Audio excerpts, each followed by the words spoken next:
issue. To test out a reckless attack. Sure. Recklessly attacking them. So Zeal did mention that they were dressed like some of the like, I guess the higher tier cultists that you encountered before, where they've got like the blackened leather and the face masks. Mm-hmm. But there's just two of them, and they're hiding right inside. So, but like he was able to hide from them, but I mean, you're pretty sure like combat's going to ensue as soon as you go in. Yeah, of course. So I would say you could prepare as much as you want outside, and tell me when you're ready, and I guess we'll shift the map over to combat and roll initiative. And yeah, Well, what's everybody's ideas for how we're going to handle this? I agree with having our rogue go in, staying invisible. I think that's important. Keep him scouting ahead as best as he can. I don't know. I mean, it sounds like there's just two right inside the entrance. Do we want to be stealthy, or do we want to just go after him? Did the Tsar mention if they had ranged weapons of any kind? Did Zeal mention it? Sorry, did Zeal? He didn't see. No, didn't see them. They were holding blades. I want to get up close. I want to get up close right away. Try and take them out quickly. All right. That sounds good to me. Let's not overthink it. Great. So why don't you guys go ahead and roll initiative, and we'll switch to the other map.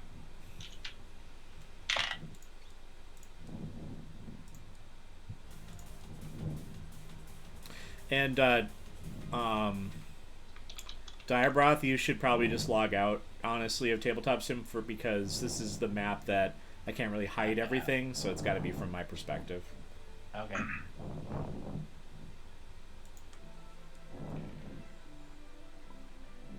Oh, nice. Got a fantastic.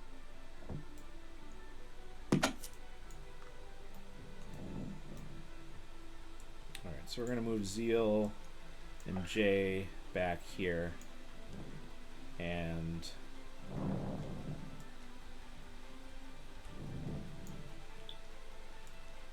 I assume you guys kind of want something like this.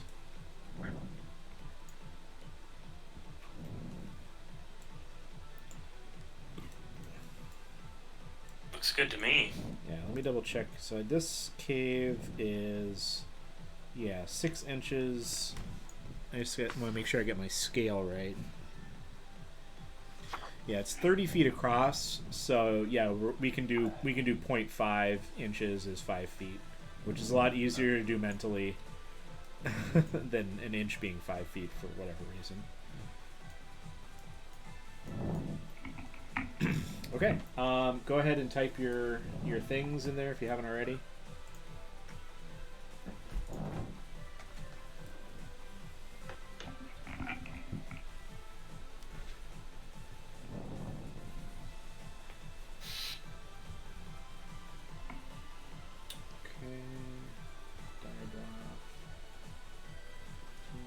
So who wants to go first between Tars and Imelda? Ladies first. Thanks, and I can. That if they charge an attack, then maybe I can mock one of them and Yes. get them to fumble it. Very good, very good. And let's see here. Let's check their initiative.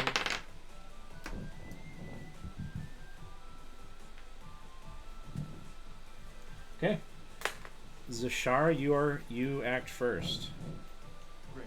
I don't see them yet. Are they behind? I assume they're behind that pillar. He told you they were behind that pillar, yes. Well, what I would like to do, what's my distance to that pillar? Like, I'd like to run up to it. You know, I guess I don't know. I'm gonna run up to the pillar, my weapon drawn, hoping to smack something. Okay. Let's see here. So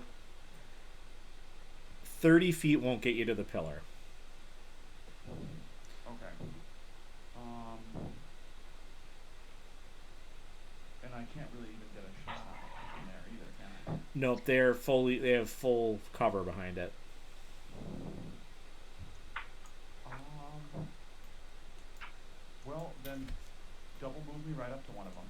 Okay. I said I want to get right up in their face, and that's what I want to do. Just, yeah, right about like that. Yep. All right, you get there, and I'll just flip the camera around. And if you guys, as I'm like zooming out, if you could just do your best not to focus on anything besides where we are. I don't want to try to avoid spoiling the other areas of the dungeon. So yeah, they're just like side to side, like hiding behind this thing, weapons drawn, and they're aware of you. They turn to face you. That's fine. And in fact, it's their turn. So So they were aware of us. We don't get a surprise round. no. In fact, you can't see it from here, but you could, if this map went on further out the entrance here, you can see like the hunters' camp like plainly from here. Oh, So- of course. Yeah, so they would totally have seen us. Yeah. Well, I think they're gonna move to surround you then. Yeah, that's what I was expecting. What's your armor class? It's 15. 15?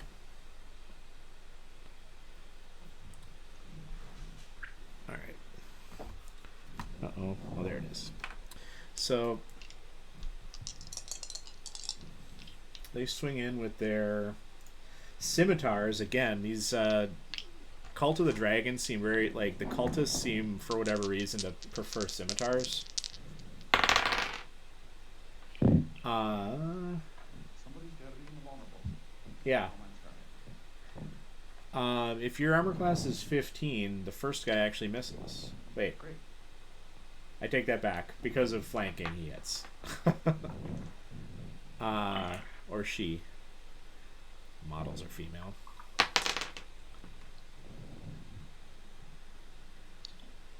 For 8 damage.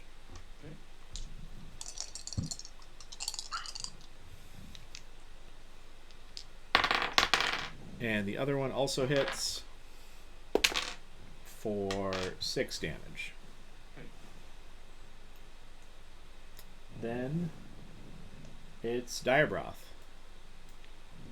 Alright, I'll double move to get flanking position. Okay, you can do that.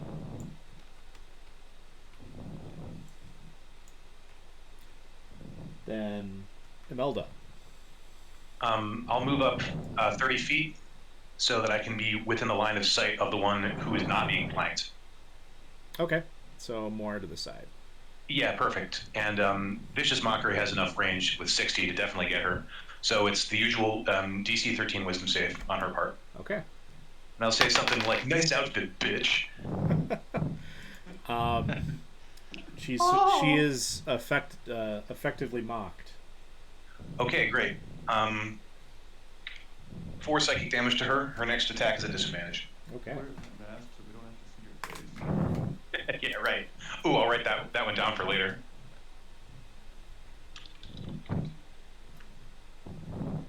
Okay. Then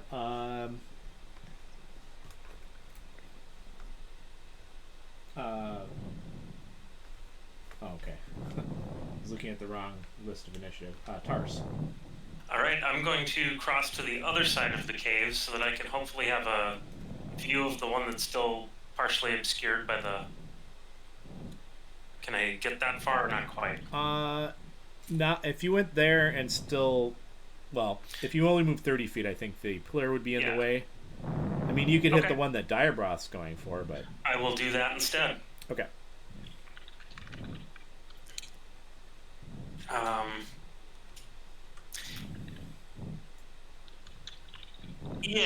Yeah, I think I will do that. Eldritch Blast. Okay, 19. that hits. Okay, and that is... Where's my 10? 5 damage. Okay. Back to the top. Zashar. Okay. I'm going to attack the one that's in between me and Diabroth. Okay. And I'm going to use my bonus action to use a. Oh wait a minute, wrong character. Oh dang, I'm gonna rage. First, let's see if I get him. I'll use bonus action to rage.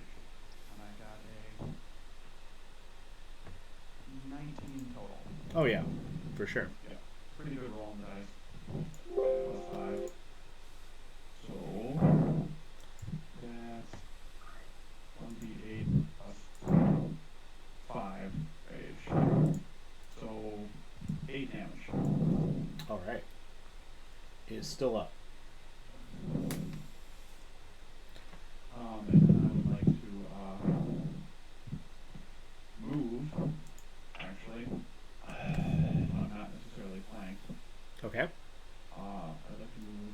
I just like to do a little bit of dance around the pillar. All right. So you go back a little bit. Yeah. Okay. So you want to stay in their threat range though. Yes. Okay. So just like move like 5 feet back. Good. Yeah. That works. So reckless attack. What is the other effects of that? I didn't do a reckless attack. You did not. Rage. But you did rage. Yeah, I did rage. Okay. Great. Which gave me +2 damage. There I am. Okay. All right. Huh.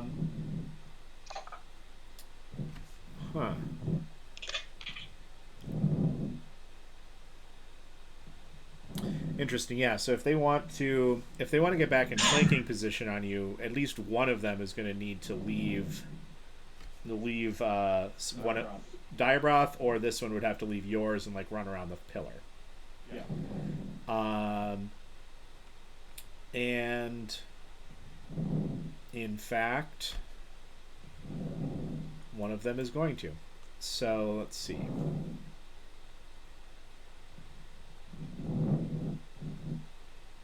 I think it'll be this one. So Diabroth, you can make an attack on this one here. Alright, I will swing down with my longsword. Okay. 11. Nope. Damn. They're not heavily armored. They are just wearing that like leather. It functions just as leather armor. Alright. But they're pretty agile. All right, and then they both attack you again, Zashar. First one hits.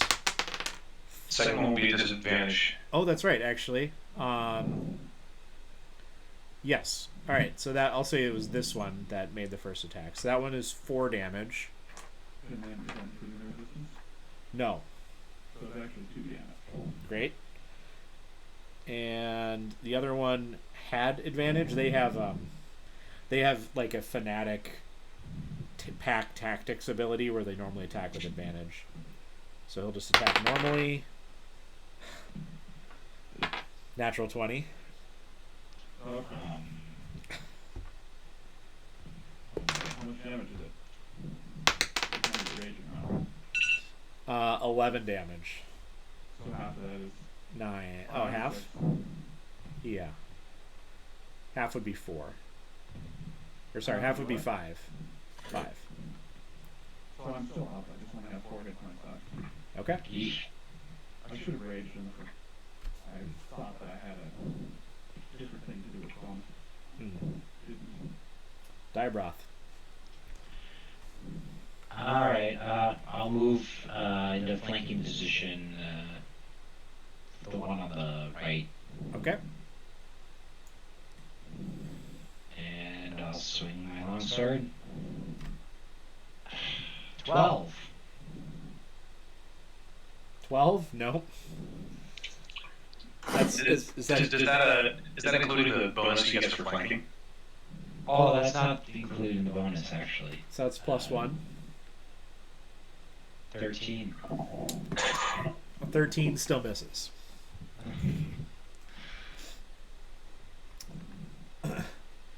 Imelda.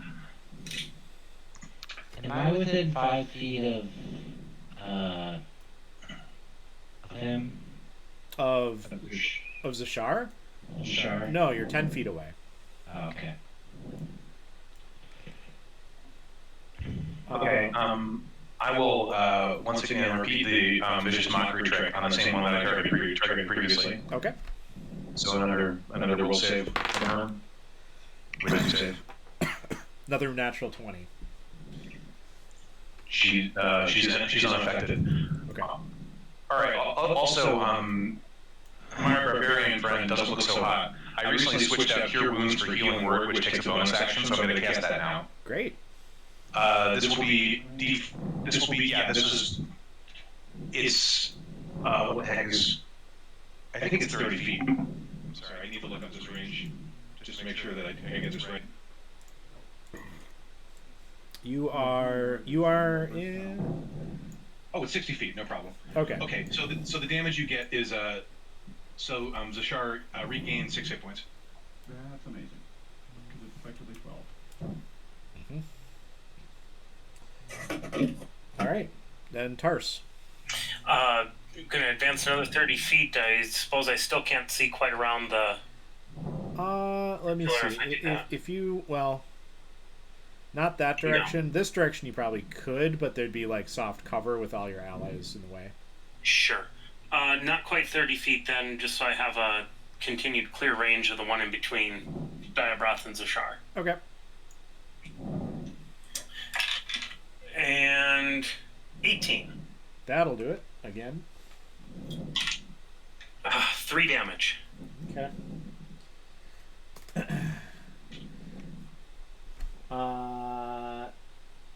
In that case, it falls.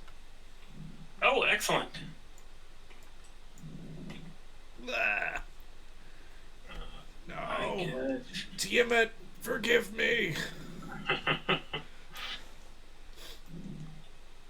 Nice. Gives you bonus 10 hit points too. Yes, it does. I believe I get 6. All right, Zashar. I'm just gonna smack this guy. Okay. And let's see. Yeah, they're going soon. I don't want to be reckless yet. And I think that's gonna miss. Total of 11. Nope.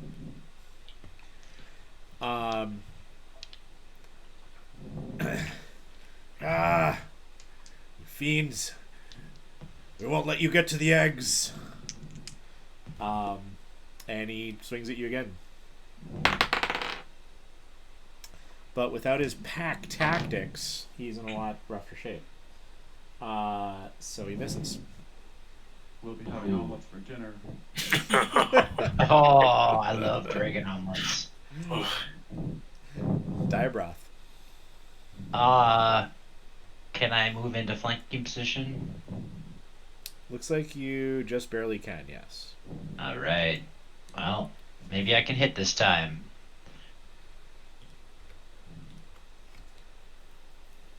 Oh, natural 20. Booyah. Huh. So that's. Let's see.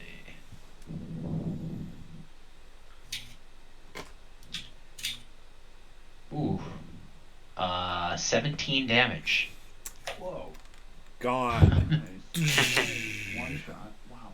Bam! Tia that.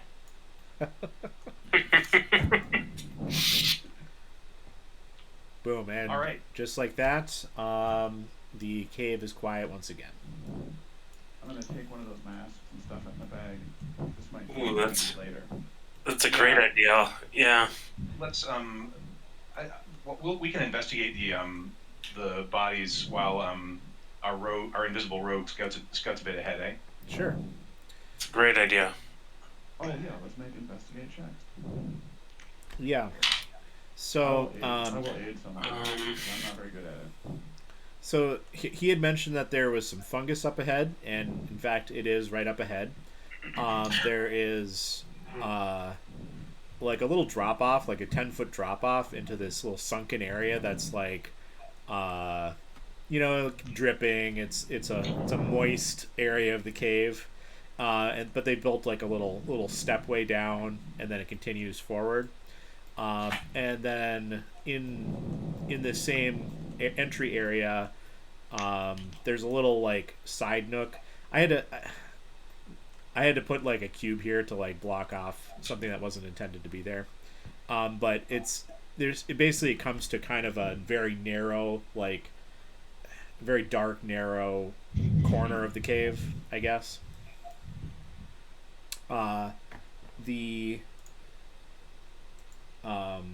cultists might have some coin on them. Let's see. So I'd like to make this as investigate to see if I can glean any information about, like, things like maybe how long they've been posted here, or just clues or orders they might have, or anything like that, when I search them. Sure. So that'll be a 14 on investigation. Okay. And I wanted to aid with anyone investigating, so Sure. whatever that does. So does aiding give me advantage or just a bonus? Advantage. All right. That's what I thought, yeah. Then that'll be 23 on investigate. Okay.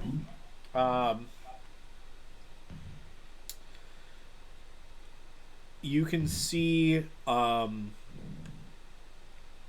like deeper in the kind of like dirt of the area, it's like heavy footprints leading out versus lighter footprints in, indicating like somebody might have been weighted down on the way out very recently, like in less than a day. Okay. So that something has been carted out of here. All right. I'll relay that information to everybody. Hopefully not bodies of people were looking. I think they would probably feed them to whatever drakes they had around instead. That's what I would assume too. Right. I wonder if they're moving eggs. Or breeders. They did mention these chicks we just killed did mention some eggs. That's right. Does anyone have the loot Google Doc open?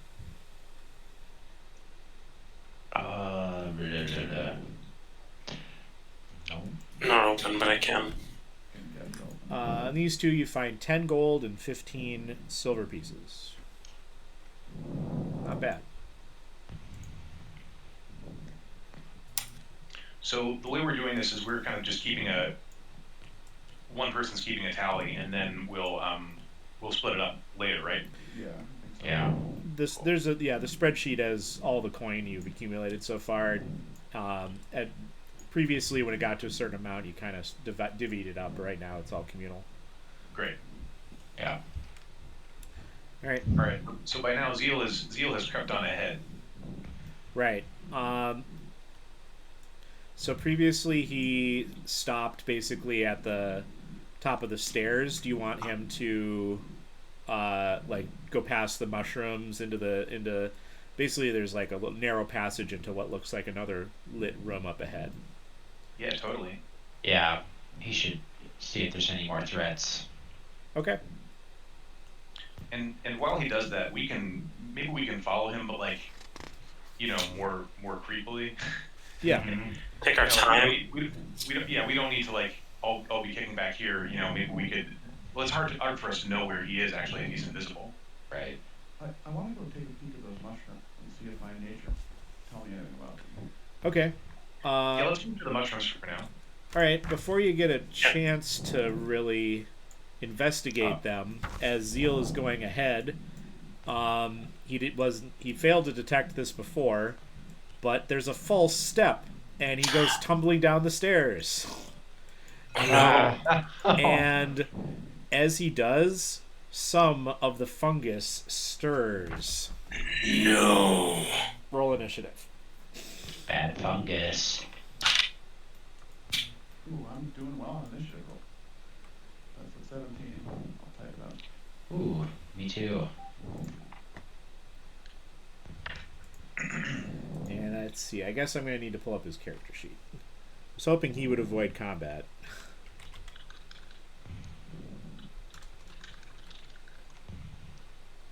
Well, he still is invisible if he doesn't attack. Yeah. That's a good point. Doesn't Actually, you're right. Doesn't drop Well, invisibilities, nor taking damage. At least I don't think so. The thing is, these fungus have blind sight. Yeah, so it doesn't matter. So maybe you would choose to go ahead. Yeah, if they're gonna be fighting him, he's invisible, and I want to. Let's write these down. Okay, so who wants to go first between Zashar and Dybroth? Doesn't matter. I'll go first. Okay. Dybroth at 17. Zashar at 17. Horse 14. And about 13. Okay. Alright, Dybroth, you're up first. You're a little ways back. You just heard Zeal, like, tumble down the stairs. Well, how close can I get to the stairs? Can I suppose that's about 30 feet. Yeah, it's actually like 60 feet from where I left. Because you guys were staying enough ways back where you could, like, just see him, but not Right. trip. Well, really, we couldn't see him. Right, we can't see him. Maybe we could hear his footsteps. Right. Yeah, or we would say, like, go ahead, we'll follow a little bit behind. So Yeah. So, I mean, I think 60 feet's pretty reasonable. Alright, I'll move 60 feet up. Okay. Yeah. You can get to the top of the stairs just about. And I'll be like, hey, you were right, I heard you tumble. Alright. Then, Zashar. I'd like to move up to the ledge. Yeah, realistically, probably none of you have actually seen the fungus moving yet, actually. Yeah. I just want to move up to the ledge and look down and, like I said, sort of do a knowledge check, see if I recognize fungus. Sure. That is, nature. Right? Yep, knowledge nature. Great. Oh, but I rolled a 4, so I got a 5. Probably You see a few edible ones that you're familiar with that, I mean, you would know, like you would identify easily. well, that's interesting, at least. In fact, it almost looks like this is like a little farm cultivated for the purpose of creating edible fungus. Oh, well, that's exciting.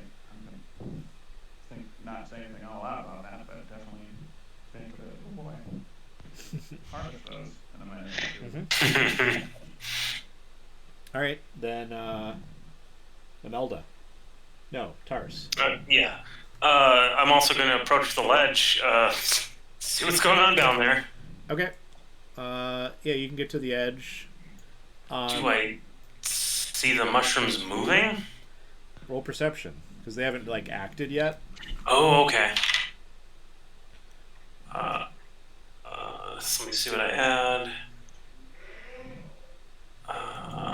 Okay, 20. Oh, yeah. Yeah, you do see 4. Is it 4? Yeah, there's these purple things here. They are, like, starting to, like, shiver and converge on Zeal. Ugh. I'm going to cast a firebolt. Sweet. Okay. The nearest one. Okay. 24. Yeah, that easily hits. And 10 damage, d10, so 6. 6 damage. Okay. 6 damage. This fungus, I should mention, it was partially, like, underground, but as it's, like, uprooting itself, it's pretty big. I mean, you can even see next to Zeal, they are actually, like, medium size. Ooh. So you hit it, you blast into it, and it, like, shivers really furiously. Okay. Oh, I should roll initiative for Zeal, too. Let's see. Okay, good. So he's going to go after all of you guys. Where did I write it? Here. Great. Imelda. Double move up, Arcana check. Is this thing sentient? Or do I know what kind of monster it is? Do you have knowledge nature? Oh, you think that would be more appropriate than Arcana? Yes. Okay. That's 20. Yeah, this thing is, you know exactly what it is. These are violet fungi. They're pretty dangerous. They they don't have any armor to speak of. They're fungus, but they're pretty meaty. They take a lot to bring down, and they will. Can they move? They have these like rotting tendrils that'll come out and smack you and deal necrotic damage. And more than one. They've got like multiple, although they can't always hit with all of them at once. Okay, well, I'm going to boil that down into a few words for the party, saying something like, come on, guys, we got to chop these up, but be careful of their tendrils.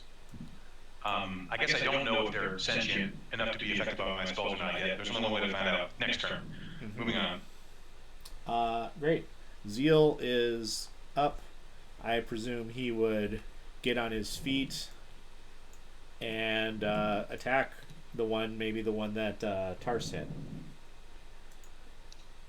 So I don't know all of what he got at level 3. I'm just gonna make. Assume his attack roll is +5. Yeah, I got his character sheet.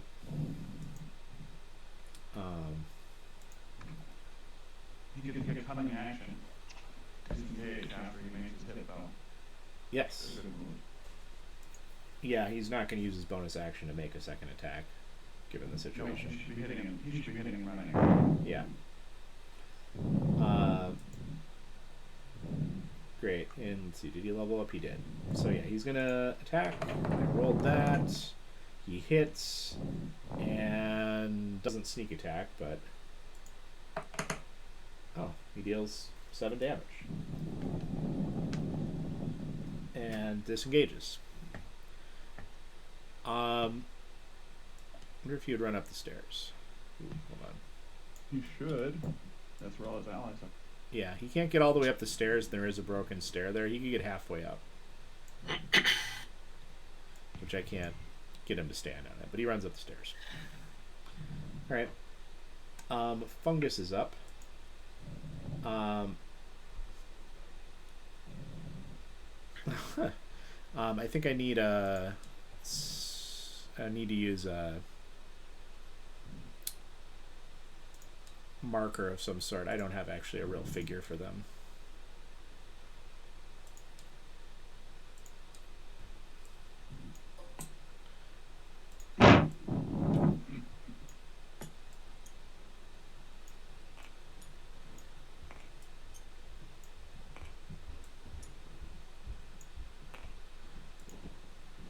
Okay. Oh, there's a lot of them.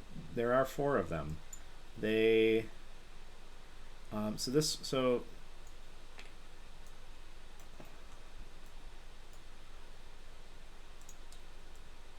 yeah, I mean, he moved 30 feet away. The thing, it actually only moves 10 feet. And so it like double moves. It spends its whole turn, I should say it spends its whole turn moving and it only gets 5 feet, or 10 feet.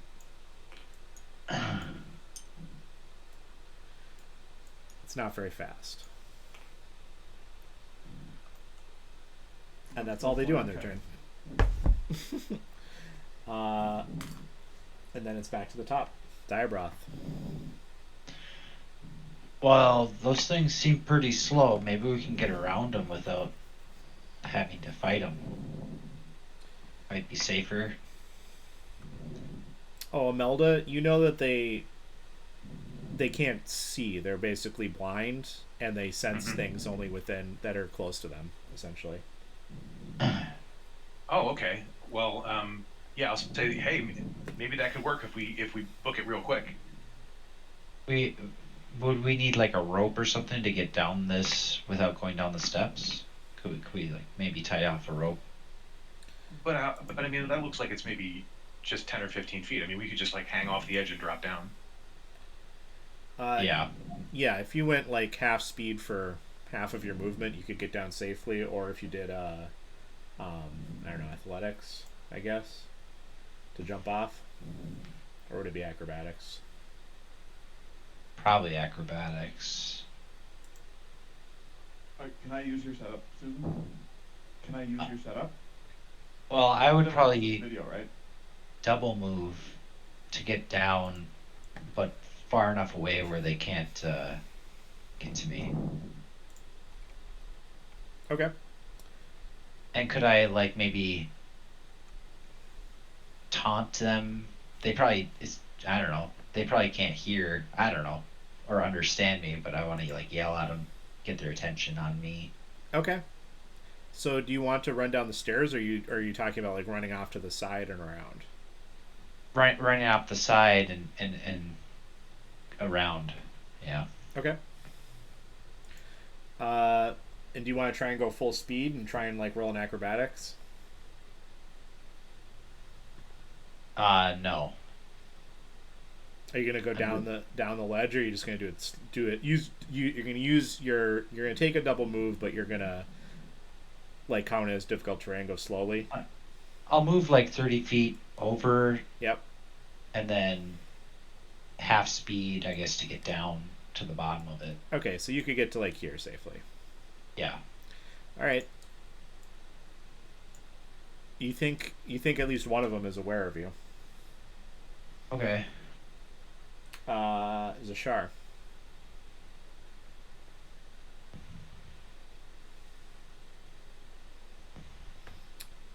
He might have ducked out. I see he muted, so. Yeah, I'm sure he had to do his. Oh, sorry. Yeah. I was gonna say I was gonna suggest we throw things at them and run backwards, but it looks like we're going. I had to mute because I had to talk to Susan about something, and I kind of wasn't able to pay attention. But Diabroth went down there already. I'm gonna go around them. They're slow. Our plan is to like run around them. Yeah. Yeah. All right. Because we're gambling that they'll see, like, if we get enough, like, far enough away, they'll stop being able to sense us and lose track of us. Oh. Shar says that's going to leave a nasty surprise if we have to, or a nasty obstacle if we have to leave. But I suppose it could be a trap for someone in pursuit of us. I'm going to try and get down with a athletics check, just like trying to like slide down and use most of my movement. Okay. I rolled shit though. I got an 8 total. Okay. In that case, you take 1 damage, but still go quickly. Yeah. I take 1 damage. Yeah. Okay. No, Where I do don't want to go towards them. I want to go away from them. All right. Do you want to double move? Yeah. Okay. Since the object is to run past them. Yeah, like over that. Yeah, that's perfect. Great. Tars. I'm gonna have to go after this, guys, because I got times it. Sure. Yeah. If this is our plan and we are getting around these guys, I'm gonna cast spider climb on myself and run across the ceiling to the other side. Ooh, fancy. Great. Yeah, you can very easily get along the wall over to there. And then Imelda. I'm gonna pick up a rock, wing it at one of them, and then acrobatics to just like get down to the bottom. Okay. So this will just be a regular old ranged attack. However, a 19 I think it should hit. I really am doing this more to distract them and make them confused about our positioning than really to try and damage it. But I happen to roll max damage on my d4, so actually no, it should be. It depends on whether you consider that a like one where strength or dex is applied. Well, it's yeah. How do improvised weapons work? They just do d4, but I don't know if you would apply your strength.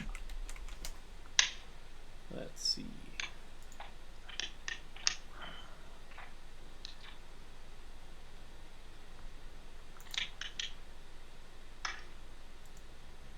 Really, it's the DM's option. An object that bears no resemblance to a weapon deals 1d4 damage. DM's assigns a damage type appropriate to the object. Oh, if so the is that right character there? uses a range. Oh, sure. Well, it'd be like whatever like you do for the javelin, probably. Yeah, I don't use javelins though, but it would be dex, not strength then. Yeah. In that case, great. It's 6 points of damage. But I'm really just wanting to like confuse them more than really damage them. The acrobatics. Which one were you throwing at? I guess the one that's I guess the one that's like furthest away. Okay. Maybe make them think we're over there. And as for the acrobatics to get down, that's a 14. Okay. Yep, you get down. Great. Zeal's up.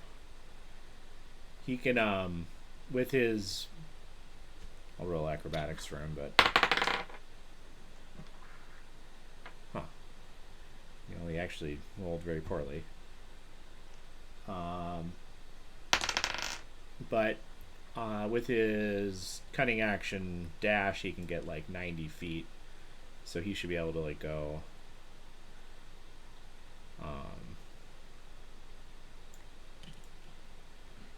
Get up like by Zashar. And he's still... No, he's not visible anymore because he attacked. Right.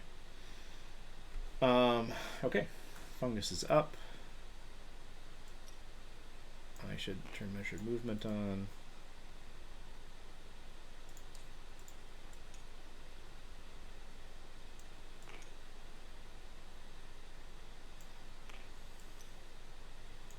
Oh man, my gambit didn't work. Well, the Diabroth is here. They can sense him. Oh right.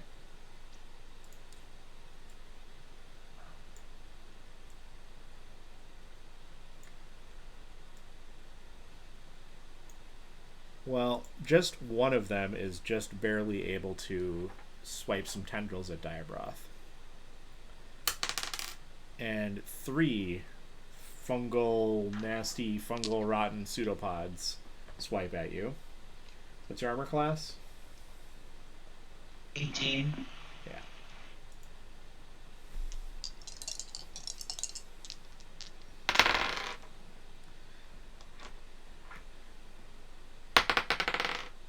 Okay. A couple of them like kind of sloppily hit you and leave some nasty, foul-smelling mucus like on your armor, but none of them like actually hit your skin.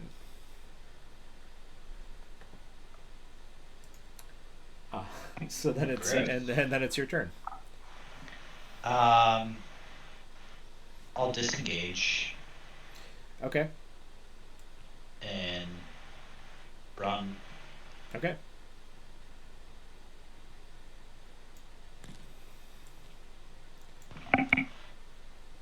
Great, you get to there. We'll say Zashar will get out to safety. Tars.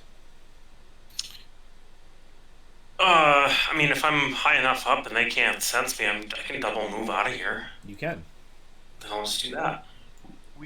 How long does that spider climb last? Because that would be a terrific way to lure them back if they end up going in the wrong direction. Up to 1 hour concentration. Oh my god. Great. Yeah, maybe we can play with that later. Yeah. Melda. Follow the others. Zeal. He gets really far away. And then Fungus again.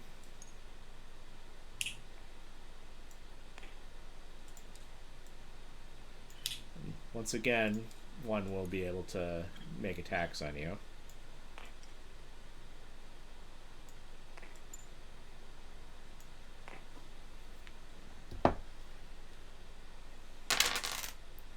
Once again, it is 3 attacks. One actually hits you this time, and it burns. 4 necrotic damage.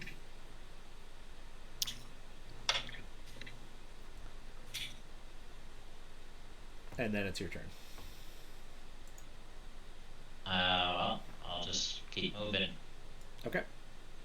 Do you want a regular move or I'll double move. you'll double move? Okay. It might make one little swipe at you if you try and do that. Then I'll just regular move because they're slower than me anyway. Disengage? Okay. Yeah. Great. You disengage. At this point, you're all out of their range. So they won't be able to keep up with you. I presume you all just run up the passageway. Sounds good. Yeah. All right. And we'll just speed us to the essence. We'll just hope that they can they'll lose track of us soon enough. And Yeah. you kind of get up to this passage, and you're easily able to stay out of their range, and you see them kind of wiggle around in this fungus area for a while, but they don't seem to want to. They don't pursue up the incline, and then Great. So it seems you're in the clear. Awesome. Nice tactic there. Yeah. Yeah, good plan. For now, I'm going to, as I move, I'll be up the wall, maybe a foot or two off the ground, just in case. Okay, That's my current plan for movement. sounds good. You've reached a new room. There is a torch up ahead, so this area is still dimly lit. There are quite a few more stalactites and stalagmites in this area, but you haven't really explored it yet. You're just kind of at the entrance to it. And I'm gonna have, I don't know. You want me to keep having Zeal and Zashar fight with you? Presumably. I do have their Well, character sheets. Zeal's no longer invisible, so It's true. Zeal could be keeping an eye on the fungus. Or, not a bad idea. you know, I suppose he could follow us at a distance and be like the backup. yeah. There's also the question of what happened to Jay. I mean, did we leave him outside, or guys be kind of silently joining us through all of this? I mean, it's really up to you, DM, to determine what we do with these characters whose players aren't here. Yeah, we come up with we don't think about it too much. He's supervising the hunters packing up and leaving. Making sure that they don't Perfect. they weren't secretly collaborating with them, gonna attack us or something. So the room's dimly lit, Yeah. so I can see really well. Oh yeah. Is there anything very noticeable? Just kind of out in the dim openness? Hey, you guys can roll perception. Well, shit. 7. Oof, not even going to mention that score. It's horrible. 14. 14. Diabroth, the first thing you notice, and then once you point it out, everyone, as you get a little further, you can really smell it. The floor in this area is littered with bat dung. And in fact, you look up and there are tons of bats.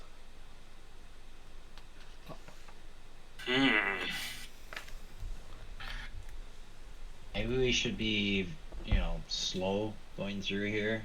Good plan. Quiet and slow. So, Tars, you also see the bats, and you're like, maybe you shouldn't be on the ceiling. Yeah. Definitely not being on the ceiling. Ground is fine for now. Okay. These creatures will start to wake up once night falls outside, right? I mean, yeah, you're sure of that at least. But yeah, you think.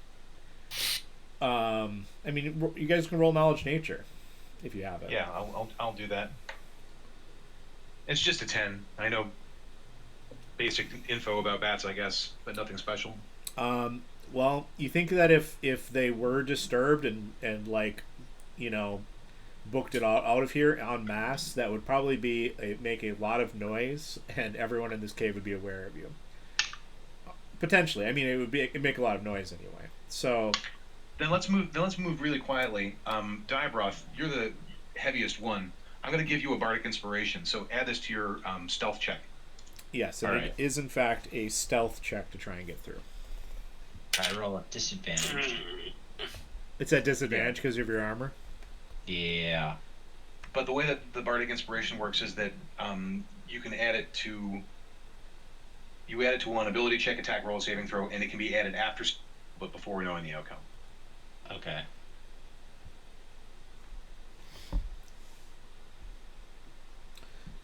All right. What is everybody's stealth? 9. It's a 6. Well, 13 from Imelda. How much do I get for bardic inspiration? You roll a d6 and add to it. Okay, I still gotta do that. Hopefully I roll a 6. I think Taurus blew it though. 10. Yes, it must be me, not the giant dragon man made of chainmail. Well, I think that with the well, it depends on what he rolls in the inspiration. I rolled a 4 on it, so I got a 10 total. oh yeah, it was Tars then. Worth a shot. Oh boy. All right, I'm gonna turn that off because it's really loud. But yeah, the bats are flying everywhere, and it's essentially making this area like heavily obscured. It's disgusting and maybe terrifying if you're afraid of bats, but not outright harmful. And so you can only see like 5 feet in front of you. Do you want to press forward through it, or like take cover? What do you want to do? I think take cover behind pillars and stuff until... Wait them out for a minute. Yeah, wait for them to clear out. Yeah, and based on my positioning, I guess I would just like hit the floor and kind of crawl up to where the other guys are. Okay. Great. Well, at a certain point, while you're waiting,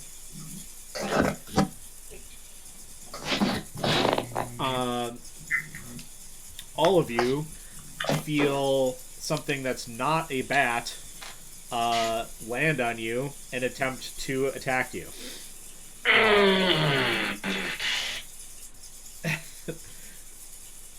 I'll just start here. Since he's coming back, I guess I'll include him. I don't really want to like play the whole session with somebody who's not here at all. So we'll just not have Zeal in it. But I guess I'll have his character sheet then. Here, I'll turn these bats off again.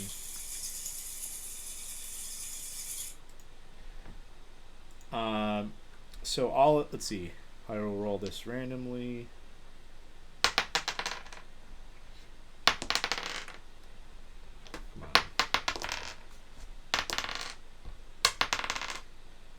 Jeez. All right, all of you, and you guys can roll initiative too.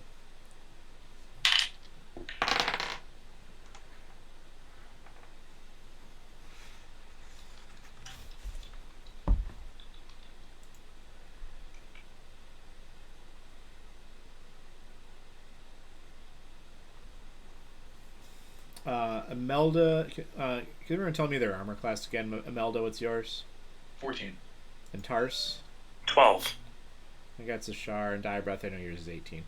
All right, Imelda, you feel 2 nasty pierces through your armor, and what you quickly realize is a couple of stirges that were hiding amongst the bats. Okay. You remind me what a stirge is. It is like a giant mosquito. Oh, okay. And by giant, I mean like the size of a cat. And it actually hurts a lot.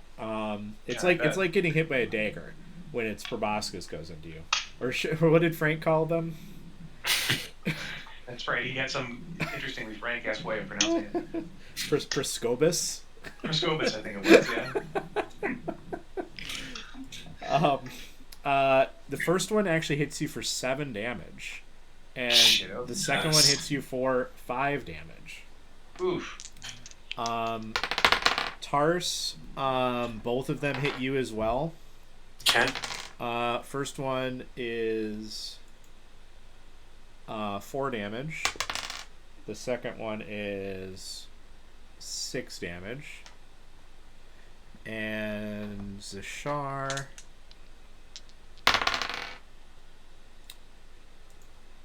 only one of them hits him. Am I close enough to Jashar to use protection? How does that work? Well, you have to be aware of the enemy / your ally. Well, if the creature I can see attacks a target other than me within 5 feet, they roll at disadvantage. Uh, I would say not because of the heavily obscured, you can only see 5 feet in front of you. He's like probably pretty close to within 5 feet, but you weren't aware of the enemy yet. Okay. Um, he takes 4 damage, Oh, and Diabroth. Oh my gosh, that's improbable. Both of them hit you for one for 7 damage, and one for 6 damage. Ow. That is a really brutal first round. Ouch. There's 2 on each of us. There is 2 of them, and keep track of. Let's see. Only one of them missed. One on Zashar. Otherwise, all the 7 of the others 8 hit. Okay, let me double check. So Stirges attaches to the target. While attached, it doesn't attack. Instead, at the start of its turn, you lose hit points due to blood loss. Great. So they're attached to you, and they're going to start draining your blood, which is just like an automatic hit. ugh. Yeah, but you can attack them while they're on you. So let's see. 16, 19, 4. So 4 for Diaroth. 16 Imelda. Tars 4. And we'll roll for the Stirges.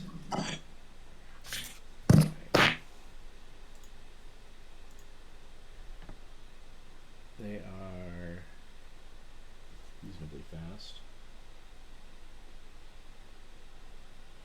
And Zashar.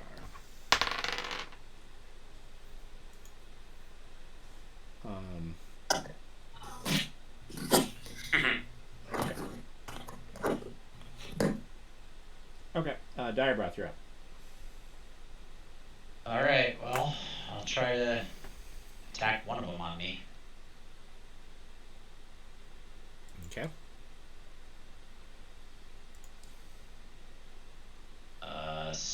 17. Easily.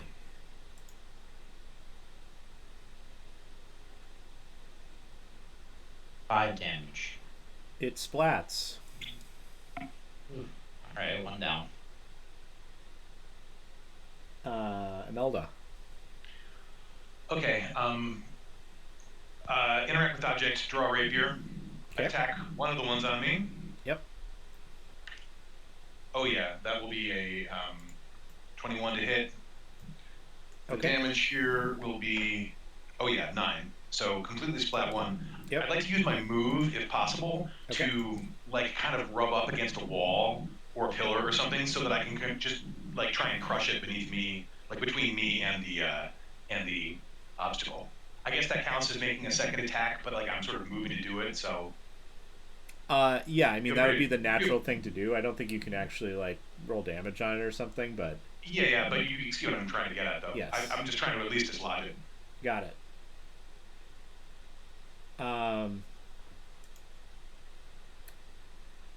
We'll see if that does anything. Sure. Uh, Had to try. yeah. And it is their turn. Um,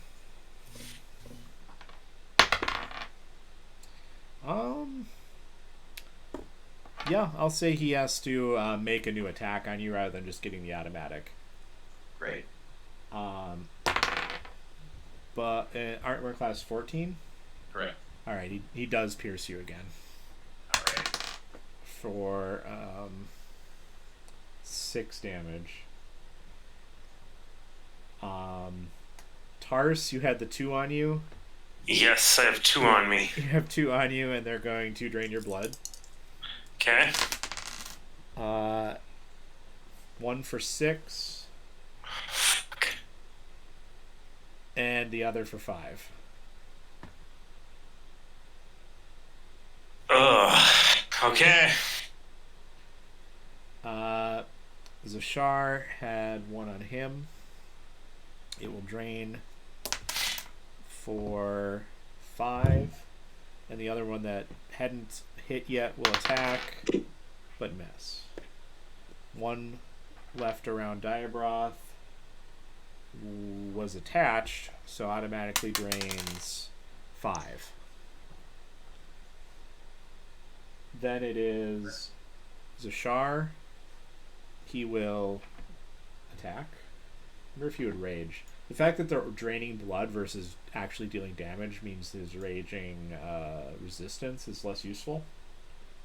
So he might just normal attack, especially since they're just they only have 2 hit points. He doesn't need the damage bonus either. So he makes an attack. He splats 1, the one that was on him. I should put objects down for these.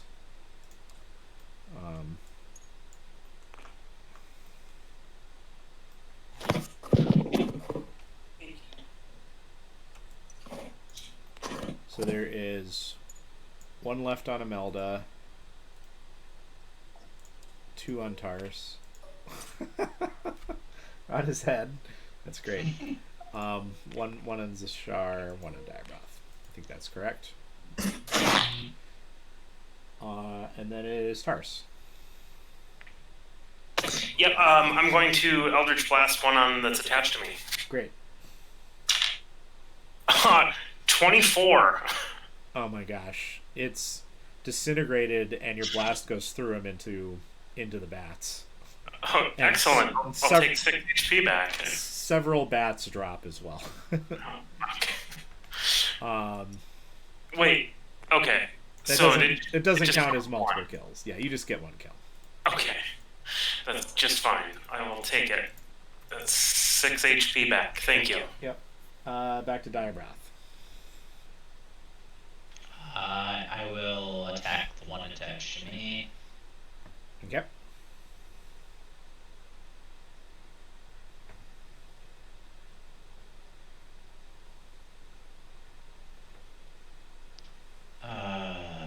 Natural 1. Oh no. Did I put the deck here?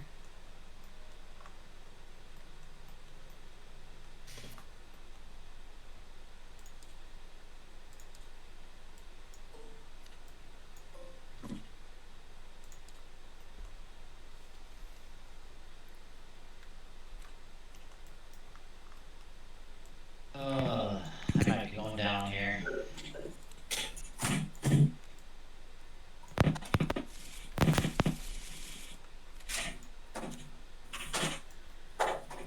Butterfingers, you drop your weapon. Which you can pick up this round with your interact with object if you want. Okay. I'm still. I might go down this turn. From the blood drain? Yeah.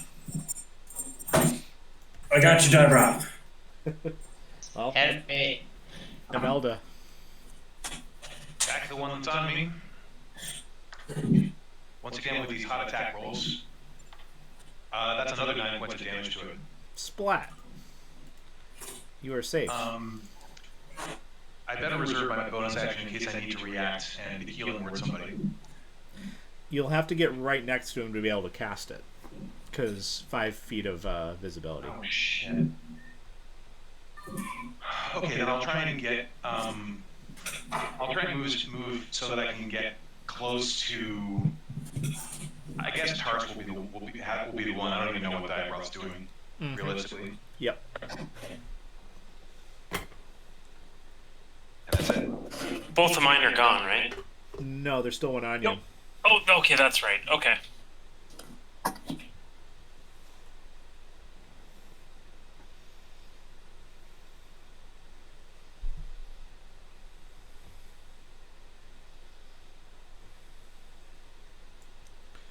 Did you healing word him, Imelda? No, that's the reaction. I want to do that because like I can use that if somebody like goes down. I see. I gotta save my casts.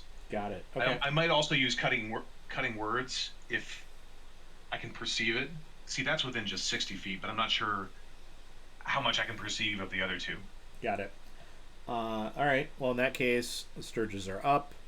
They. This one is not on Zashar. These ones are on these two. So blood drain automatically on Tars for 4 damage, Bastard. and blood drain automatically on Diabroth for 5 damage. I'm down. Oh. And one attacks Zashar, and actually does hit him. That I don't remember how many hit points he had left, but he might be nearly down as well. I'll say he's got like 1 hit point. Yeah, he was at 12 before all this started. Oh, good. Did he say that? Okay. I just remember that he was at 6 hit points, and then I gave him 6 more. Got it. Okay, good. That was at the very beginning. Great. Well, he's taken 10 this combat.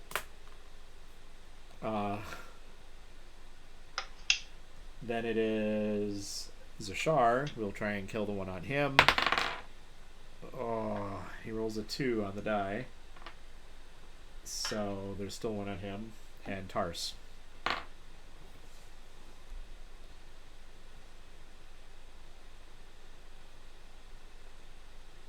Tars, you're up. Am I muted? Yes. Oh, sorry, I didn't know I was muted. Okay. I rolled a 17 for an Eldritch Blast on me. All right, you are clear. Excellent. I'm going to start moving towards the others. I know I can't get very far, but I'm still going to move towards the others. Yeah, even with the obscured vision, you can get up to Zashar and see him struggling with 1 left on him, and he would tell you that Diabroth fell. Excellent. I'll head for Diabroth next round. Okay, Imelda, you hear that as well. All right, so as far as healing words, so it's within 60 feet. All it says is a creature of your choice that you can see within range. Okay. It's up to you whether I can see Diabroth amid all these bats or no. You can't. You have only 5 feet of visibility. It's heavily obscured. Okay, got it. Yeah, then this reaction ain't gonna work. Diabroth, you need to make a death save.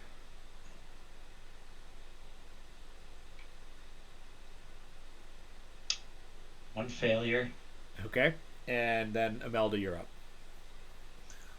Move as fast as I can towards Diabroth. Okay. Heavily obscured. Let me double check that.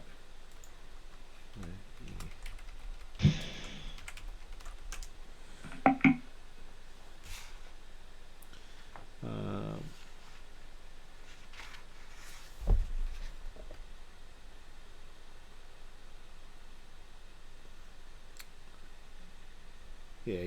It's an environmental thing.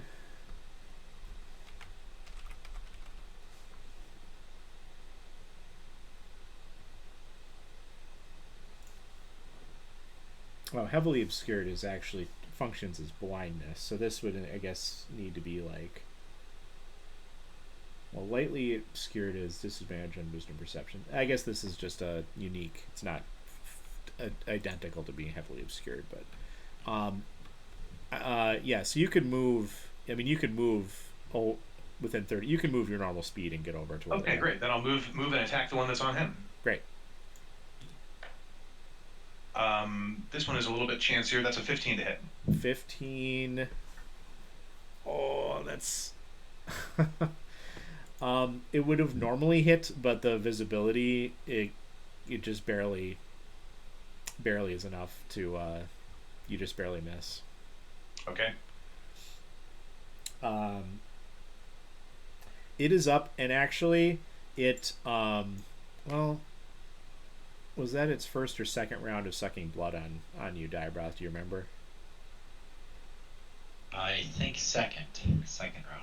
All right, it actually lets go and try and flies off. I guess if you wanted, Imelda, you could make an attack on it. I'd love to. Okay. That's more like it. Yeah, that's a 16. That hits. No, actually, sorry, it's a 17. Okay. Mm-hmm. Another 9 points of damage. Okay. Dragonborn blood goes splattering all over you and Diabroth as you pop it like a water balloon.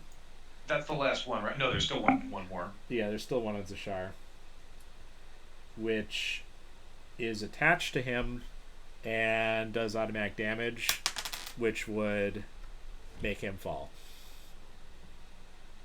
And it had only done one round of blood, so it would try and drink more on him if he doesn't die. So Shar would be up in natural 20. He gets back up with one hit point. Which means he gets to act, which means... Oh, he does not kill the one on him. Too bad. Oh well. Tars. I'm going to have to attack the one attached to Zashar. Yes. 19. Splat. And that's all of them? That is all of them, yeah. In that case, I'm going to... Is Diabroth still down? Yes. I'm going to cast, as a cantrip, it's called Stay the Dead, and they automatically stabilize as long as I touch them. Okay. Oh. Nice, that's awesome. Or Spare the Dying, that's what it's called, sorry. Okay. He's stabilized but unconscious. Yep. I think that now would be a great time for some of those healing potions we had at Thor. I've got one on my body. Where the hell? Did I even have one? I don't think I did. No, I lost it when I was captured. That's right. Yeah, I think you only had one or two left. Right. I think Zeal might have had one. That sounds right. I gave mine to Diabroth like 2 sessions ago. Yeah, I still got it on me. Okay, that's the one. Okay.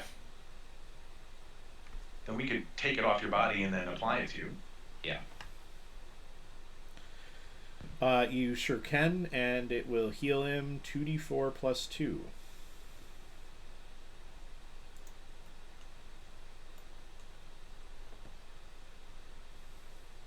Should I roll for that? I guess I'll roll it. Why not?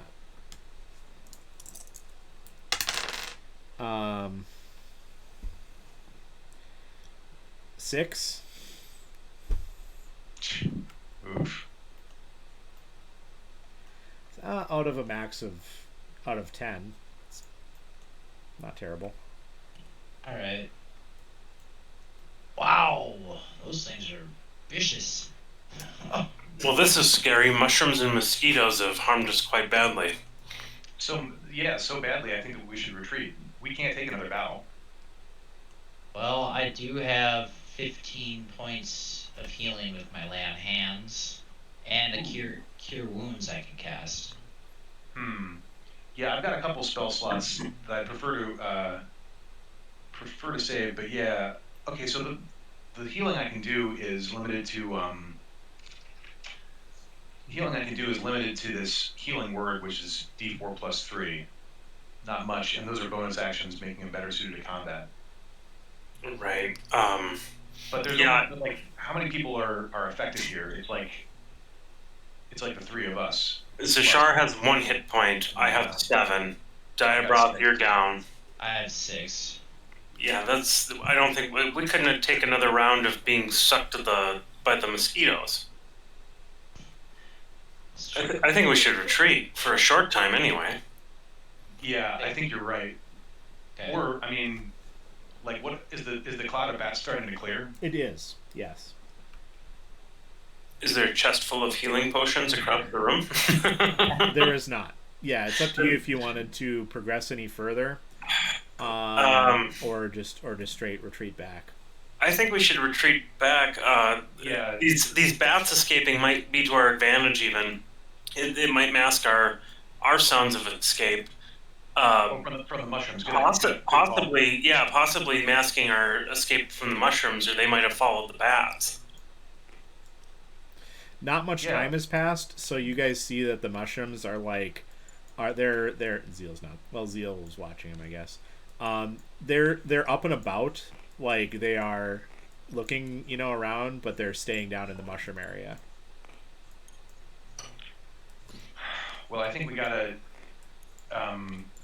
we gotta go. We gotta leave this whole place and link up with the others, because this is just insane. Yeah, I agree. I'll double move across the ceiling again, Okay. and I'll warn Jay and whoever else is outside. Yeah. If you Wait guys. a second. Wait a second. That spider climb. I don't think you should have it still. Oh. Is that the concentration? Oh yeah. No, you're right. Oh yeah, you would have. Well, you could have. Never rolled, mind. You could have rolled to keep it, but. Yeah, I think there was too much going on. You're right. I lost it. All right. The mushrooms seem unaware of you from like the top of the passage here. You're not sure at what range they would detect you, but you can pretty reasonably. They're mostly actually staying towards the like left side, kind of where they were originally. Okay. So you can probably find a time where maybe only like one of them kind of chases after you, and if you all kind of run together and double move, you shouldn't face any attacks. Sure, sounds good. Alright. Yeah, let's observe. Okay. Make that our plan. I wonder if there's a skill I could assign for something like that.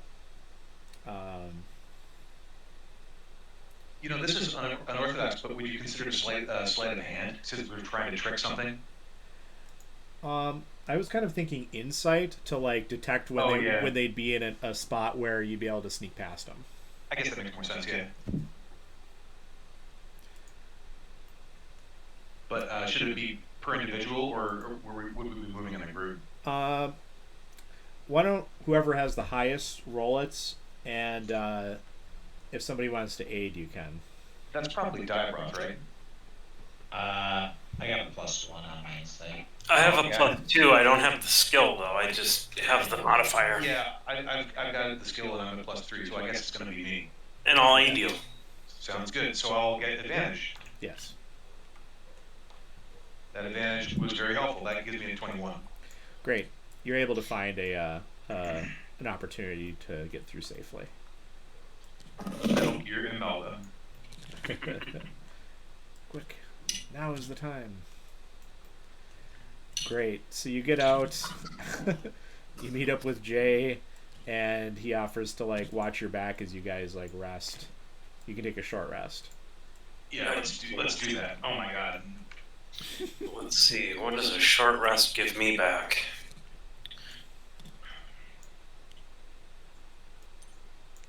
So the main thing is that we can expend hit dice to heal ourselves. Correct.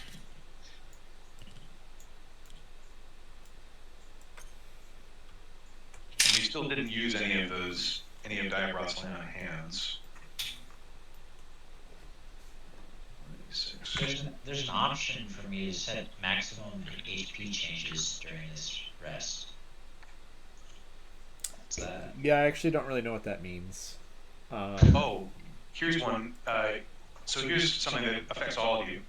Imelda will be using a Song of Rest, so this is a bardic ability. Ooh. If you or any friendly creatures, you can hear your performance regain hit points at the end of the short rest by spending one or more hit dice. Each of those creatures regains an extra d6 hit points. So we'll all add a d6 to this. Sweet. That's nice. All right. Oh, well, that gave me 11 hit points back. Thank you. So can you guys remind me how many hit dice we can? Okay, so we can.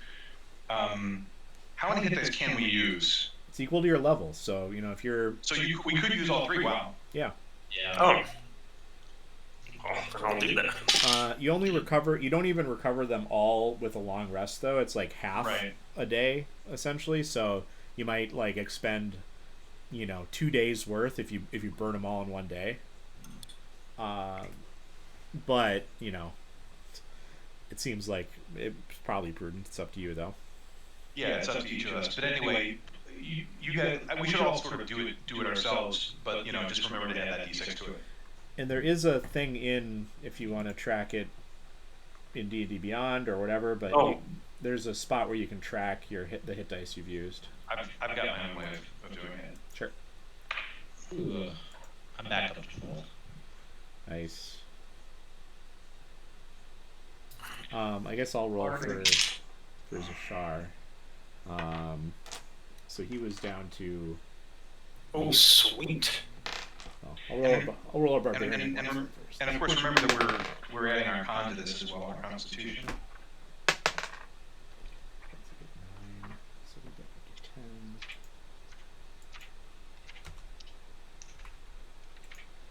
So I'm sure you would do another one. Yeah, I'm backed up to full, so thank you very much for the aid, Imelda. You're very welcome. Alright. It was. I prefer a song called "Creepy Creepy Crawlers." All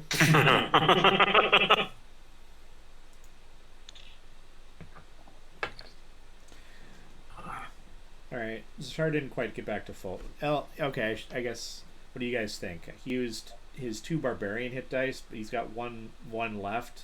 He's down 6 hit points, so he's at 19 out of 25. Should he use his last D8 hit dice? No, because he can get his temporary hit points. I know it's only 4, but he should be able to get that every time he kills something. I can use lay on hands and give him a little bit. Oh shoot, he would have gotten temporary hit points from one of the stirges that he killed, though. Oh, that's Sure. right. He should be 5 high. I'm going to make him 5 higher. He might not have. Technically, he probably shouldn't even got knocked out, but.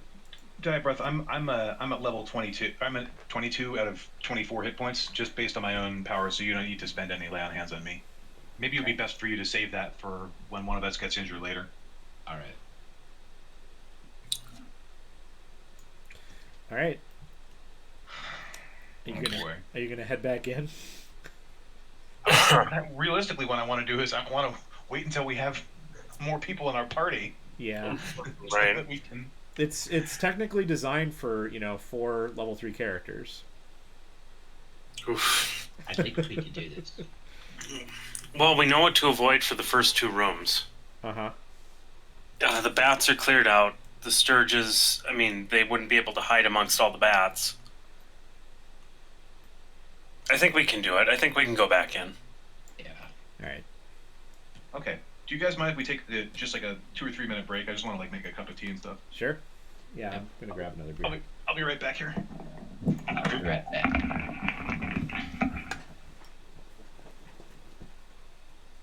I'm all alone.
Since you did take out 2 of their guards, I was thinking just for realism, and I guess it'd be up to you to think of this really, but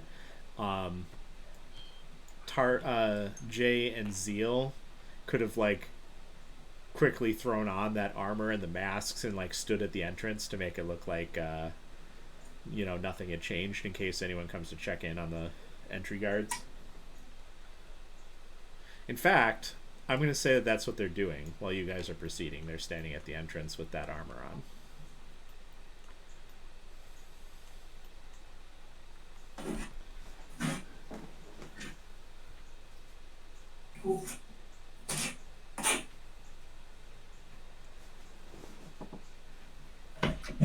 Back.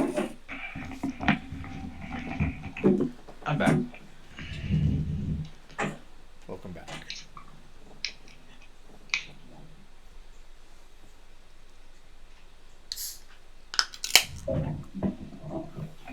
Oh man, those stirges were Just crazy. You know, the most important role in that fight was their initiative role.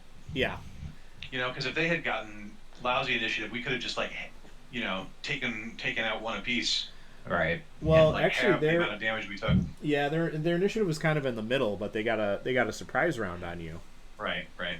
Uh, And But like, stirges are like I feel like they're nastier than I remember them being in like Pathfinder. well, this one has that combo of the movement, so or the obscured vision, so we couldn't really Yeah. support each other Right. and take advantage of, like how sometimes how your luck runs one way and then that can sort of help you out, but that didn't really apply in this case. Right. Um, so I think I said this when most of you are away, but there's a very I think there's a good thing these two could be doing, I guess, to give them a reason not to be with the party. They could have like thrown on the armor of the entry guards and mhm. so that in case anyone came to check in, Right. Sure. you could pretend, Great idea. hopefully pretend to be like there's nothing out of order. Okay, LTMet. great. So after your hour or whatever, the fungus is no longer moving.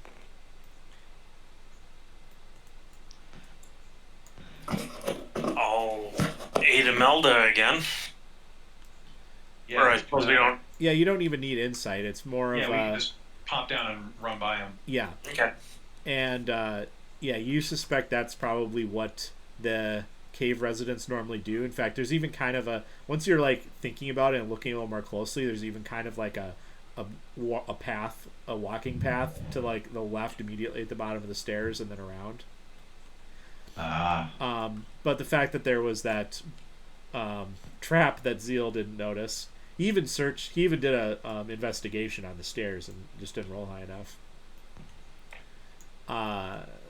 That makes you roll right into them. So yeah, knowing what to do, you can get through there safely.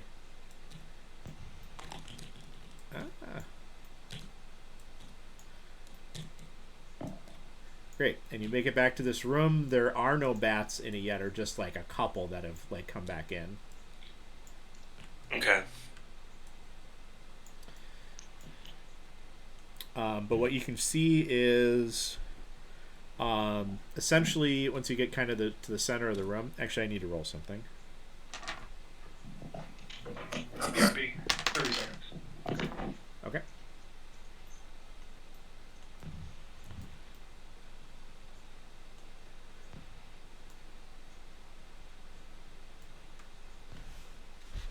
We'll give him 30 seconds.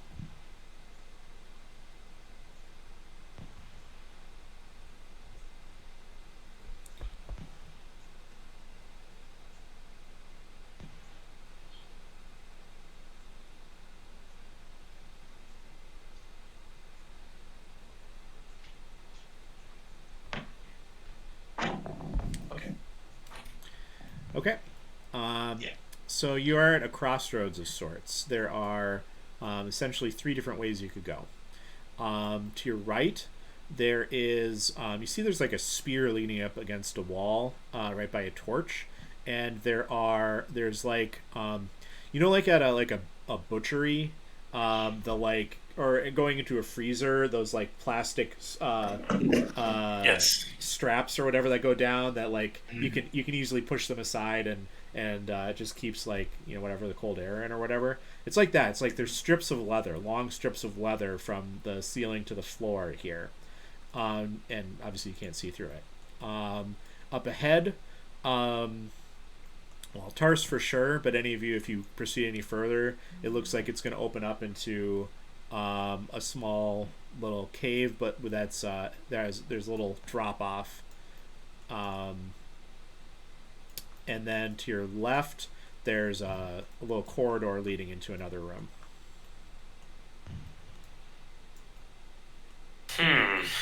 Okay. Well, which way should we explore? Well, do we hear any sounds coming from the other side of the leather strips?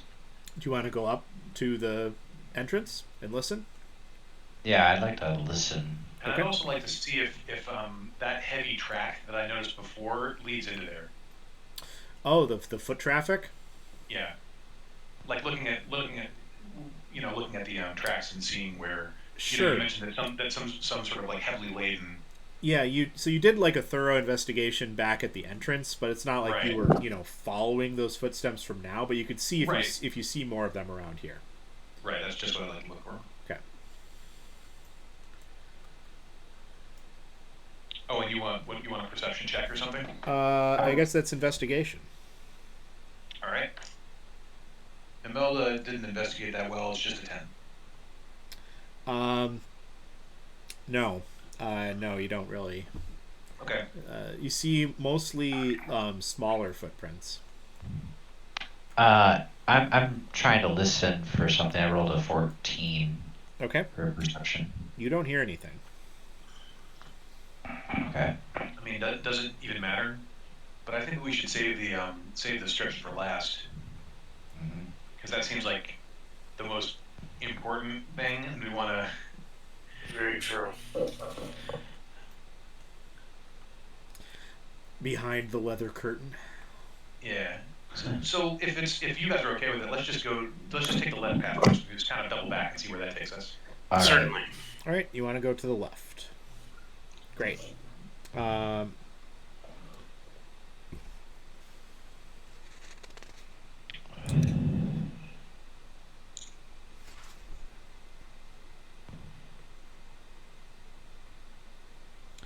you guys can roll perception. Oh, natural 20. Plus 2. I got an 8. Okay. And mine is just too awful to even repeat.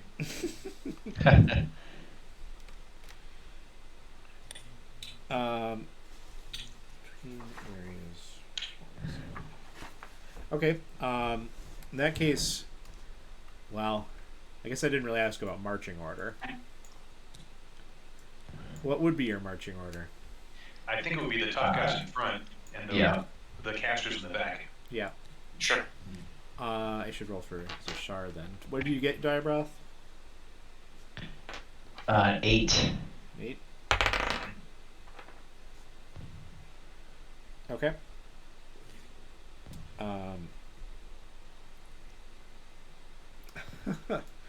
Okay. Well, in that case,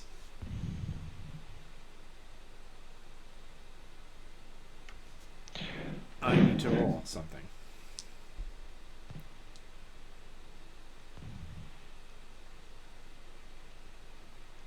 Huh? I need to roll something. Okay. Well, Tars, you see it, but it's just a second too late because they're ahead of you. As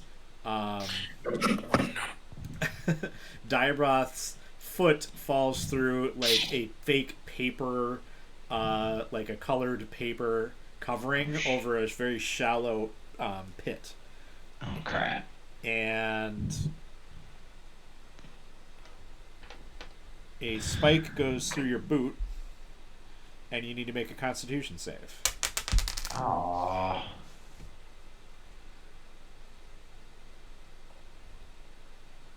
Six. What? Okay. Great. Diabroth, you're supposed to roll a d20, not a d6. Oh. Would that help tonight? You take 4 damage as the spike goes like clean through. You can see it come out the other side of your boot. Ow.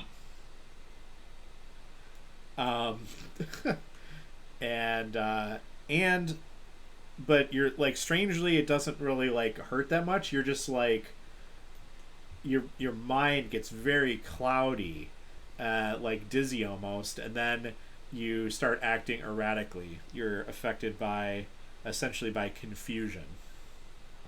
Which let's see what that does in What? 5th edition. Is it a disease? Because I'm immune to those. It is a non-magical mind affecting effect. Okay. How that works. Great. And so we're just gonna see what the first thing you do is. I just stepped on some hallucinogens. Oh Yeah. boy. You can't take reactions, and I need you to roll a d10.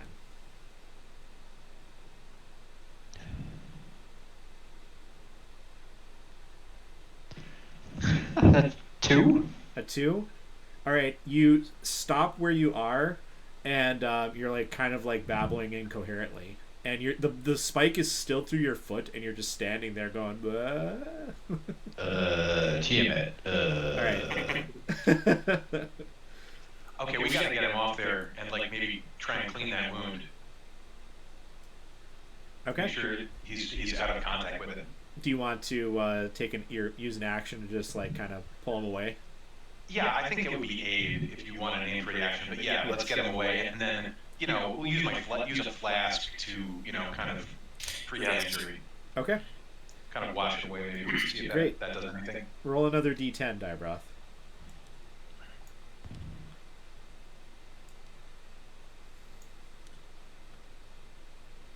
Seven.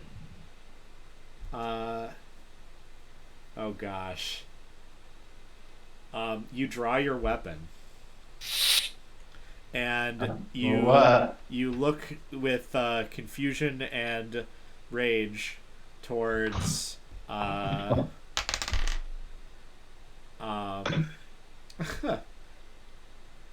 gosh, why? Well, it says a randomly determined creature within reach. Okay, in that case, it's Imelda. Make an attack against Imelda.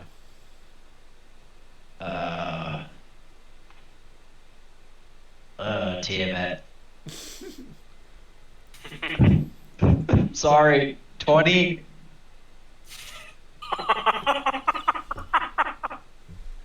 Well, that hits me alright. You've been rolling 2s all night, and you roll a 20 against Imelda. Not a natural 20. Okay. Let's hear about my damage. 6 damage.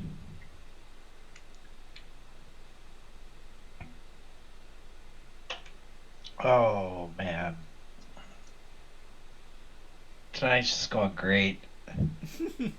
Okay. Okay, well, I'm going to move out of your threatened range, and since he can't take, at meta, I don't know you can't take reactions, but I'll be like, whoa, what the hell is wrong with you?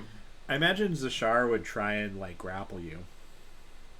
Yeah, that's... Or like pull your weapon out of your hand or something, which I think you would allow it to happen. Maybe. Why don't you roll another d10? Oh, jeez, I hate rolling these d10s. Oh, 1. Okay. You use all of your movement to run in a random direction. Okay. I'm gonna roll that. Here's my d8. There it is. 1, 2, 3, 4, 5, 6. You run into this room. Oh, great. That's not a good place to be.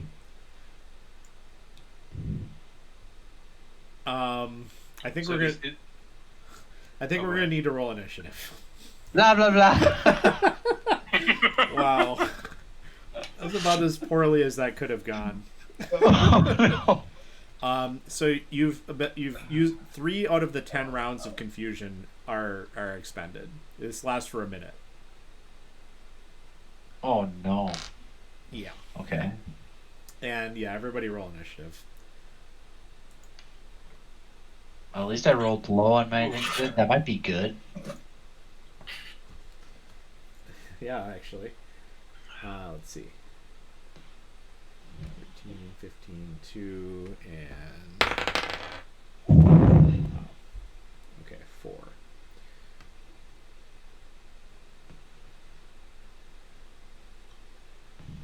And Tars. So Tars, you're up.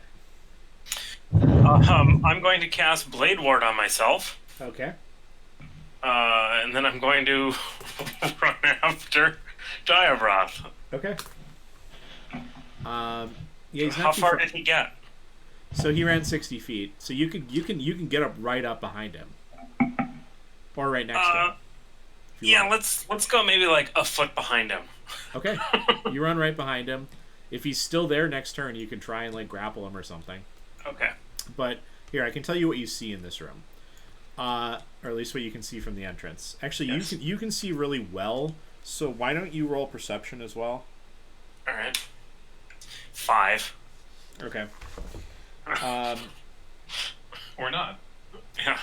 Well, I'm concentrating here. what you can start seeing is there is some steps leading. There's an upper and lower area to this room. The lower area, just ahead of you, you can already see that there's some stairs leading down to what looks like a gate. Like the bottom area is like gated in for some reason.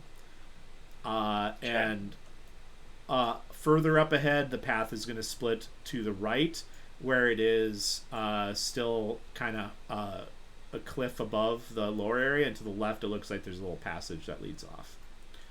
Okay. Imelda.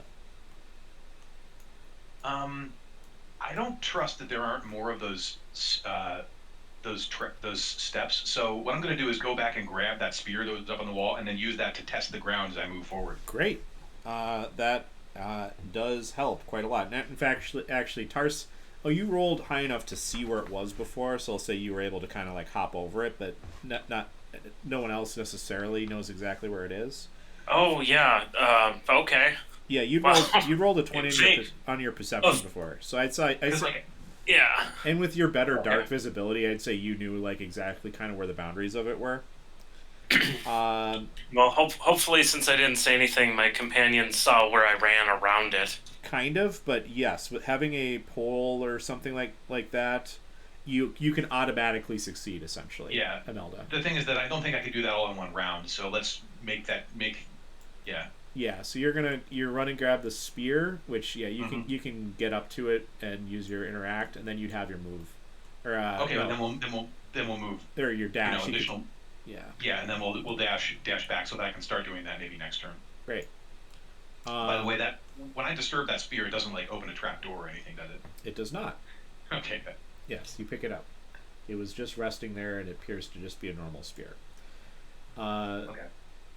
Then Zashar is up. Does he have? I think he might have. Let's see, what does he have on here for equipment? Did he have some kind of spear?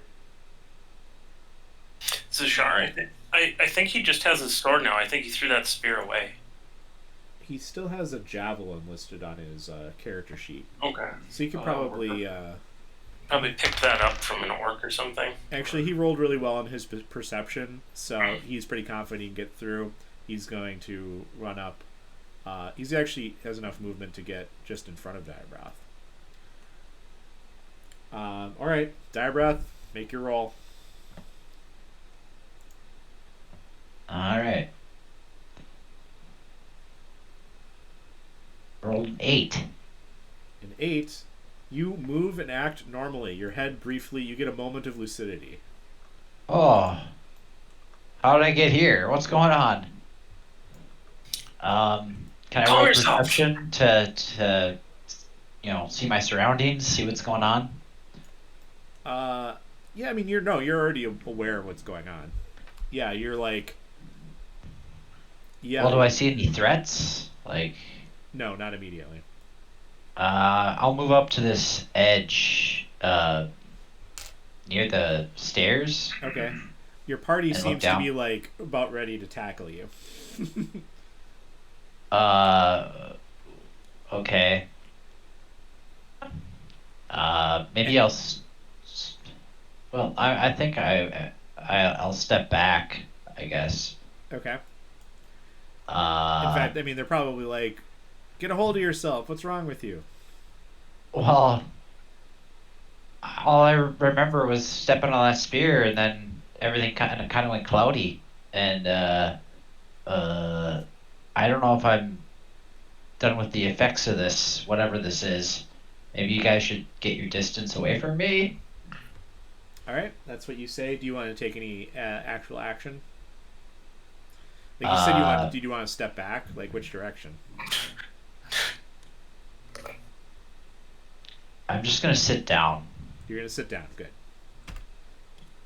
All right, you become prone essentially. And then it's Tars. Um.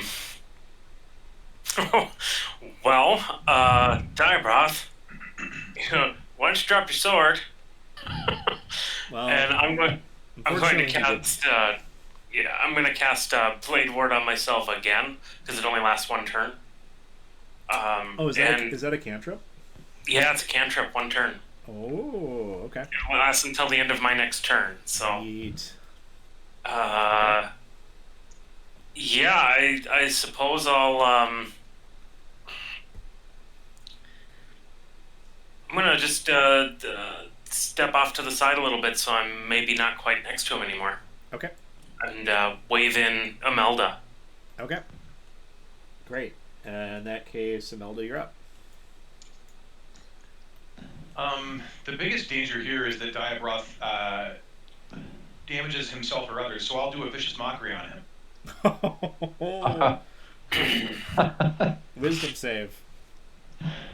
Blood for blood. I mean, it's up to you whether this makes any sense because it's like hallucinating.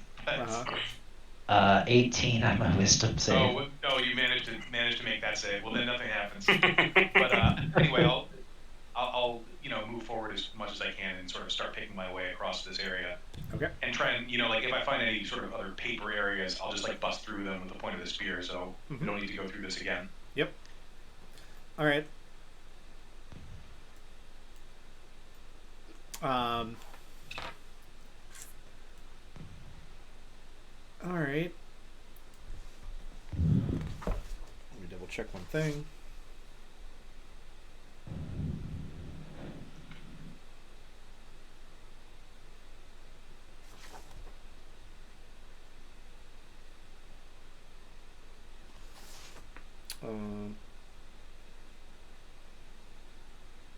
Okay. Yeah, Zashar is gonna like try and restrain you, Diabroth. All right. You're in your control of your senses. Are you going to try and resist him or not right now? I'm not going to resist him. I know he's a friend. Okay. So, yeah, he takes like the grapple action, I guess, to let's see here. How does grappling work? Seize the target, make a grapple check. So he's just going to succeed. You're going to automatically choose to fail your athletics. So you gain the grappled condition, which means that you can't move. But if you, depending on what you roll, you might be forced to try and break free. But right now you're stuck. Okay. And it is your turn. Make your roll.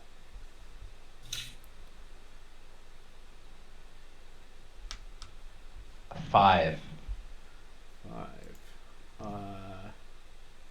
You do nothing. You All kind right. of like zone out.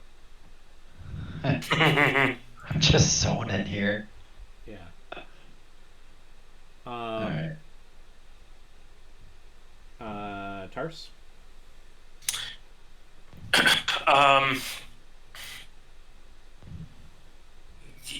Yeah, I'll just I'm gonna continue to do my blade ward every round just in case. Okay. And yeah, that's about it. Okay. Imelda. And again, I'll continue to like search for more traps in this area. Okay. I've we've established one, but am I finding many others? There was just a certain area where this paper was. There's even like a kind of a path around it. Okay, so it's pretty clear now. Well, then I'll move forward, and well, it looks like he's restrained, so I guess my plan after this will be to sort of move further into the room. Okay. All right. So let me double check what the possible. So he's not going to be able to do the movement. If he does the attack, maybe you would spend a round trying to like break free or something. But I think with you restrained like this, I think we've got this pretty much under control. Yeah. And nothing actually would like from this position you made as far in as you went nothing seems alerted or comes to attack you, so we can resolve the confusion. Okay.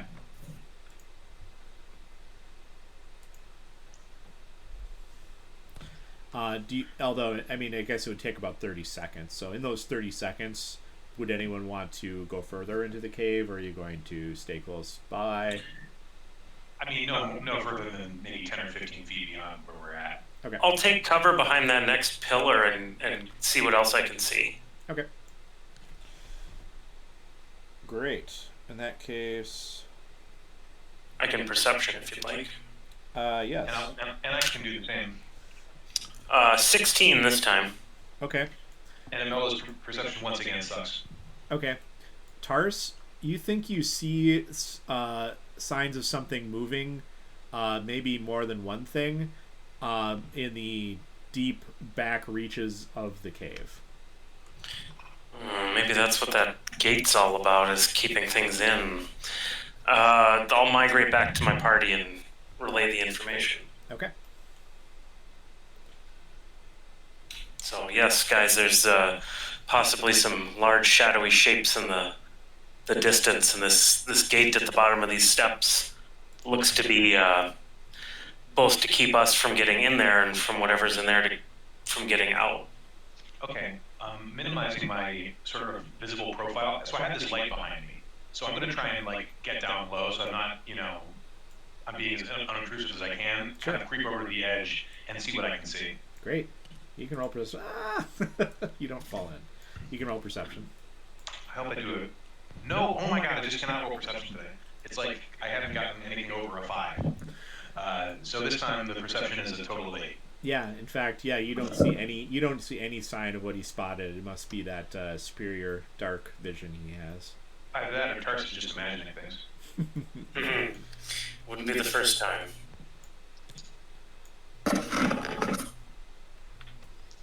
All right. Around this time, Diabroth, you're back to normal. Okay.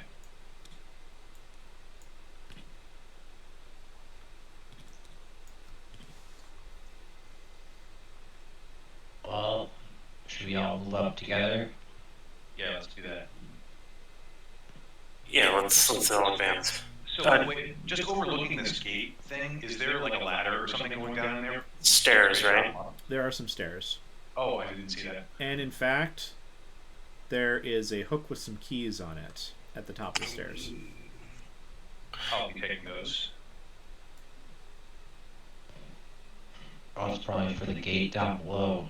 Yes, and it'd be great to have it on us, not on whoever might go down there. Yeah. Yeah, we'll take it for now. But before we go through it, shall we explore this top area? Because that means we'll probably have some sort of advantage, even if there is some creature back there.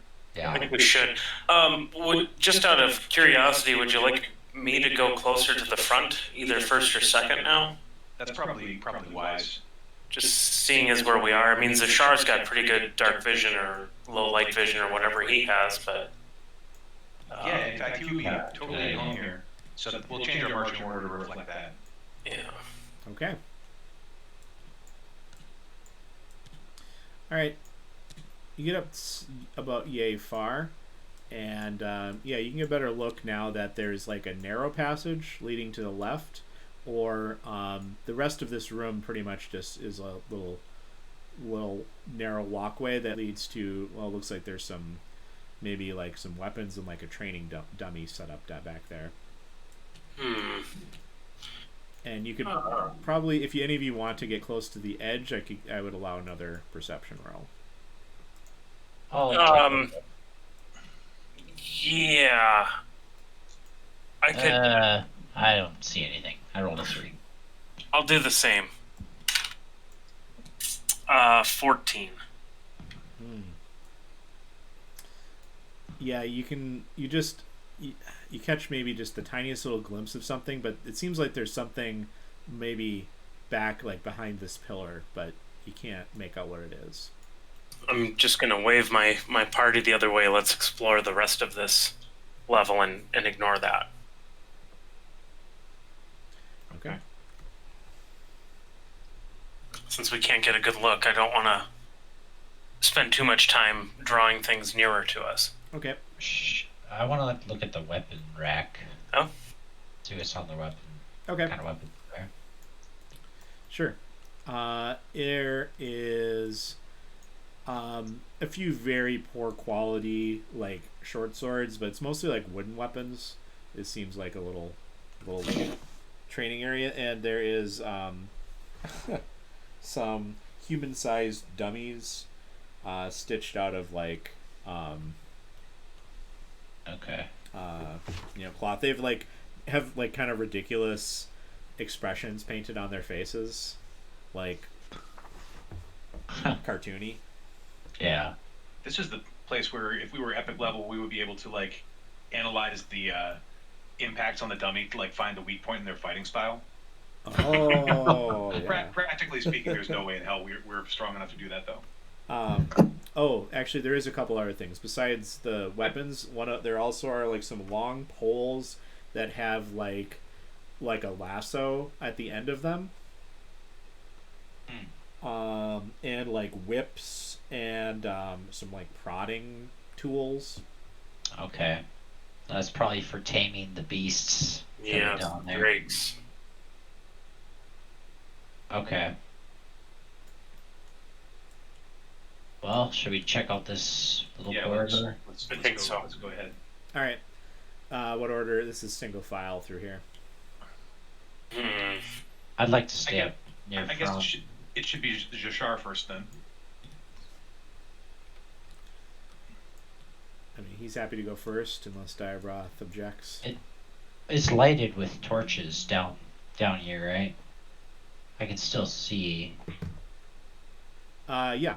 No, it's lit, actually. Yeah. Okay. Well, Holy shit. I'd like to be near front. Okay. Okay. Well, just second then. Who's third? I'll take it if you don't object, Imelda. Great. No, I'll take the rear. Great. Oh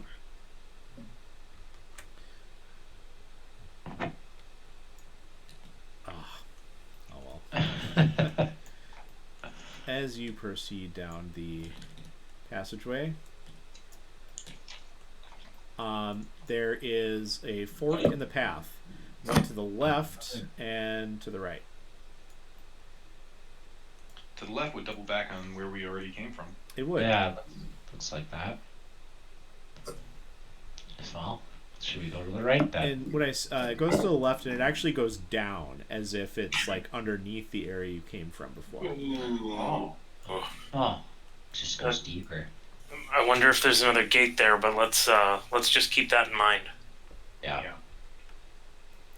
Okay. Yeah. For now, let's go to the right. All right. I will allow perception then as you get to this point, and I'm just gonna roll stealth for all of you guys too, just to see your general noise level as you're walking this way. I have an 8 on perception. Okay. 15 on perception. All right. Once again, horrible perception.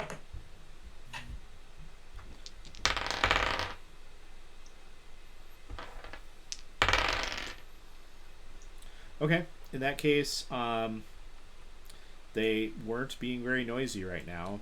As you kind of turn the corner, you guys kind of detect each other at the same time. The room is full of a whole bunch of kobolds. They see you, they and start scurrying to grab their weapons. Alrighty then. Do we have a surprise round or? No, you guys caught each other unaware. Okay. All right. Initiative then.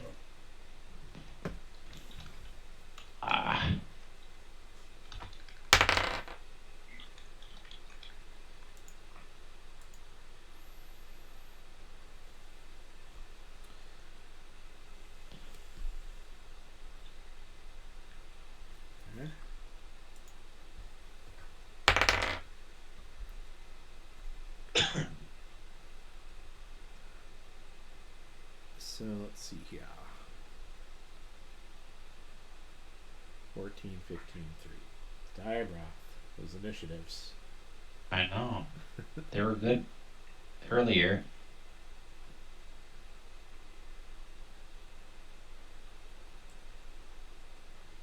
Okay. The kobolds act first. their weapons are not very far away. Most of them were just like on them, actually. So these flying ones actually take flight, and they're 15 feet up in the air, where the ceiling is. So I will just keep that in mind, I guess. In fact, they will move closer, but they are up in the air, and they will throw. What do they have?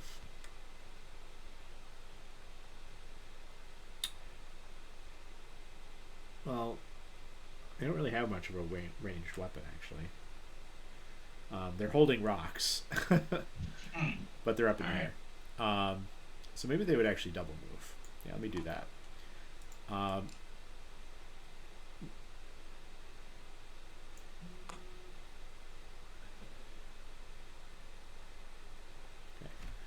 Okay. Zeal will be actually finally joining us shortly. All right.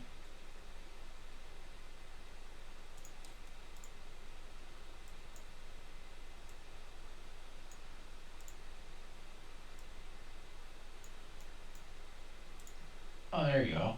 Nice. Now they're flying. Yep. Oh, there's one more. There's two more. 2 more. 3 more. Yeah, there's actually quite a lot of them that are flying. Ugh.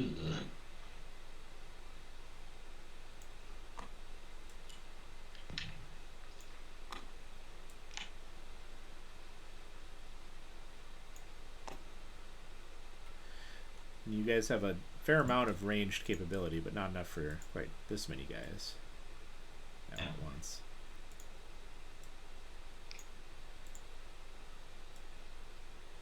Okay. The regular ones will also charge towards you. This one will get onto that side of Zashar. This one will get right in front of him. This one not quite there yet. That one not quite there yet. You're 10 feet from him.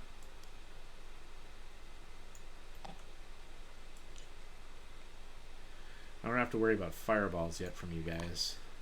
Because, yeah. Alright, great. So they get in position. We don't get a single attack. Actually, wait. Oh, yeah, because they double moved. Hold on a second. The regular ones do have slings. Probably a few of them would have slinged instead. What's their sling range? It's only 30 feet. So, or up to 120 with disadvantage. So I think...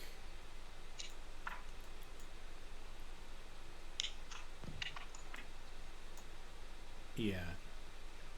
2 of them could have... Well, no, they would have run up. I would have had these 2 maybe do a sling at disadvantage on Zashar. Hello. Hi. Hey, what's up? Yo! Yeah. Ezeal. Sean. There he goes.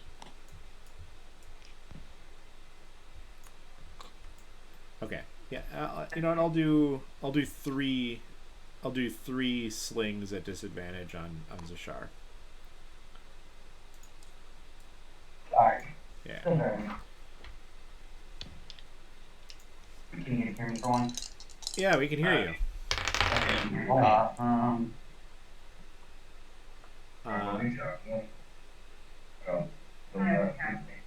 Yeah, I got 45 minutes before I'm done driving.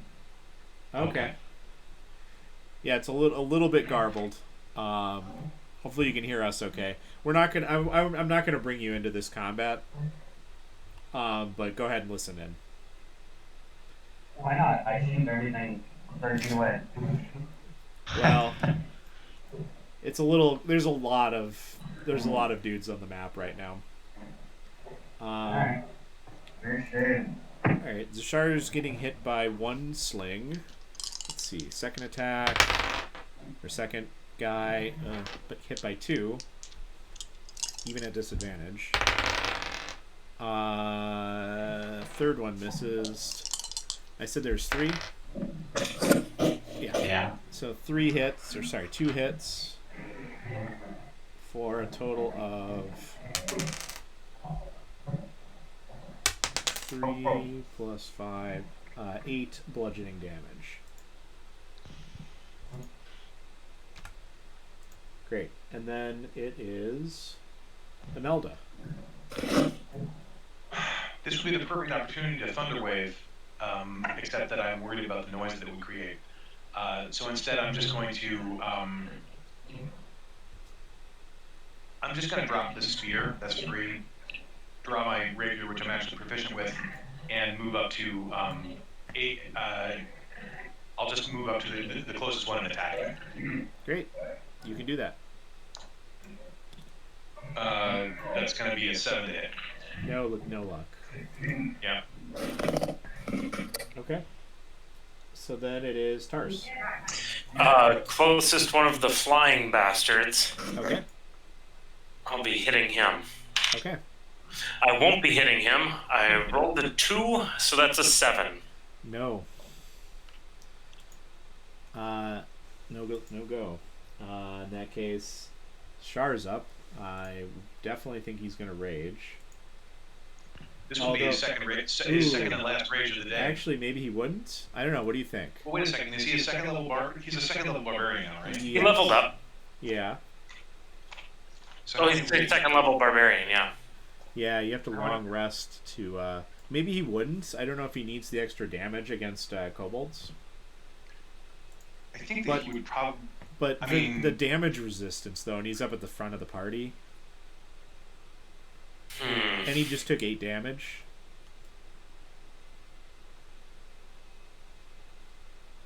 Yeah, I guess that makes sense that he would rage. Yeah, and there's so many guys here. I think he probably would just for the resistance, if nothing else. So let's say he does.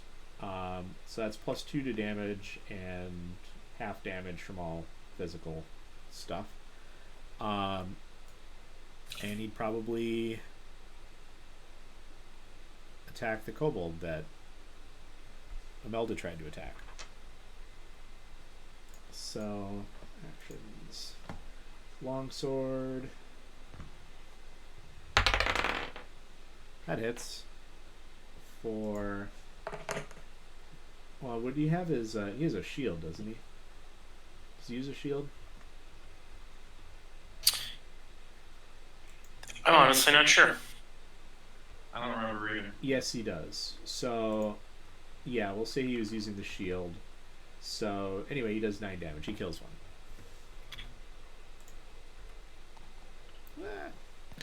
So he takes 10 hit points, happily. Yes. So he gets how many hit points?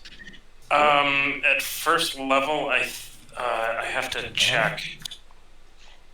Mine followed with my level, so I don't know what it is off the top of my head. It is equal to your charisma modifier plus your level. So yeah, it says on a sheet he gets 4. Okay, perfect. 4.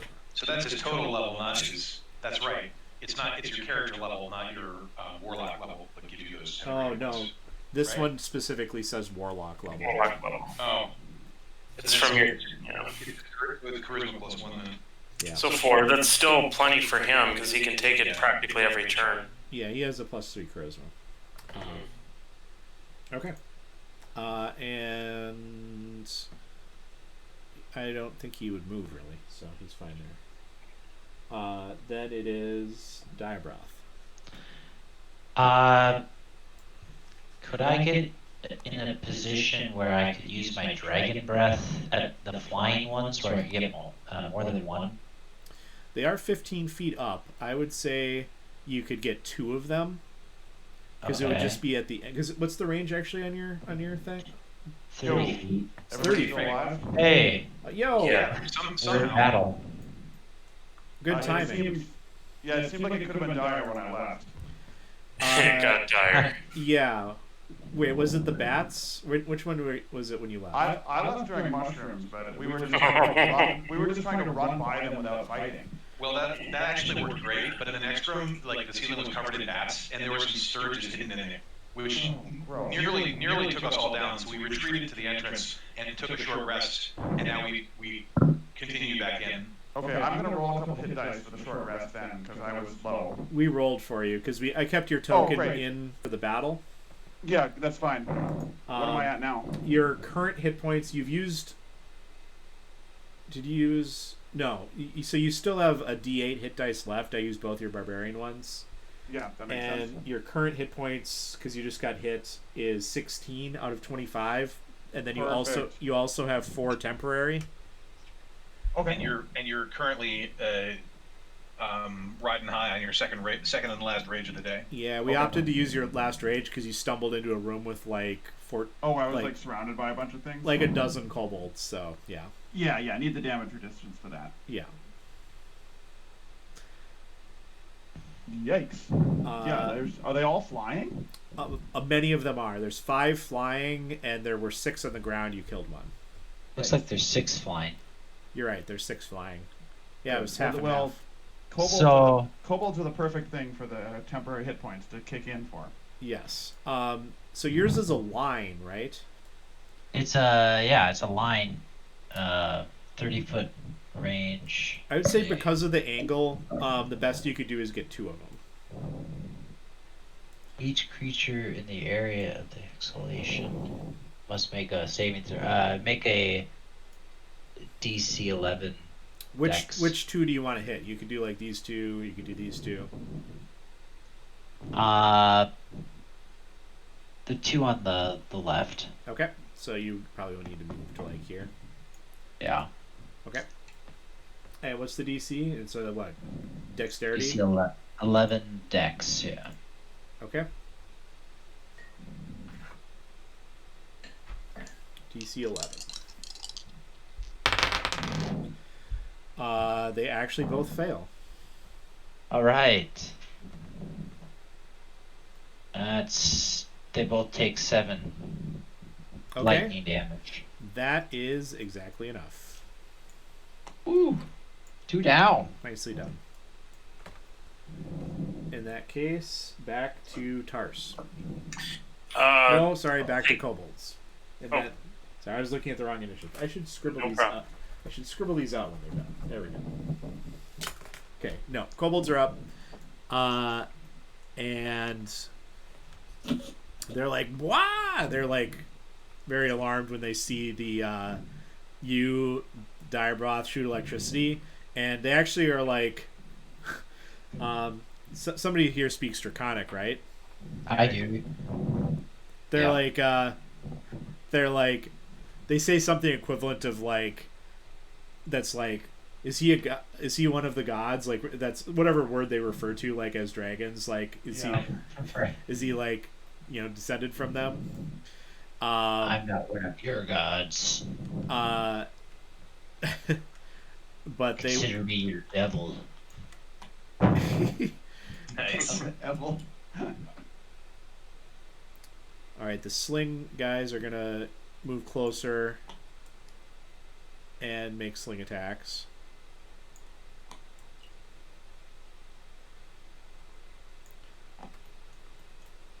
And the flying ones, let's see. They're gonna fall out of the air when I do this, so I'm just gonna. Actually, this one was what, here? Say this one flies over Imelda.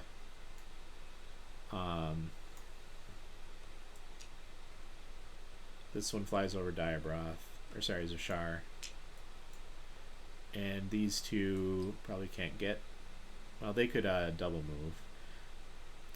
This one's gonna double move and get over, flying over you, Diabroth, but you can't attack yet. And this one will.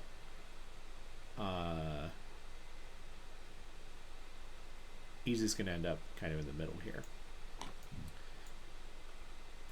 So the ones over Imelda and Zashar are gonna drop rocks on you. If at least one of is within 5 feet of the creature. And they do get their pack tactics bonus from having allies within 5 feet of you. Actually, this one He flips around over his dead buddy there. So advantage on the rock on Zashar. A big rock hits you, and same for Melda. This is on Zashar. You can factor in your own resistance. Hits you for 6. Great. And So we Melda. have 1 temp left. Yep. Melda. 9 Oh my god. max damage. Then the 2 flanking Zashar. Regular kobolds. They just have their daggers. First one. What's your armor class? 15. Yeah, 15. First one hits you, big thanks to flanking. And same with the second. They both just exactly hit you. One does 3 damage. Actually, they both do 3 damage. So that's just 1. So, do we round those? Yeah, it rounds down. So it rounds to 1. Nice. Okay. And then there are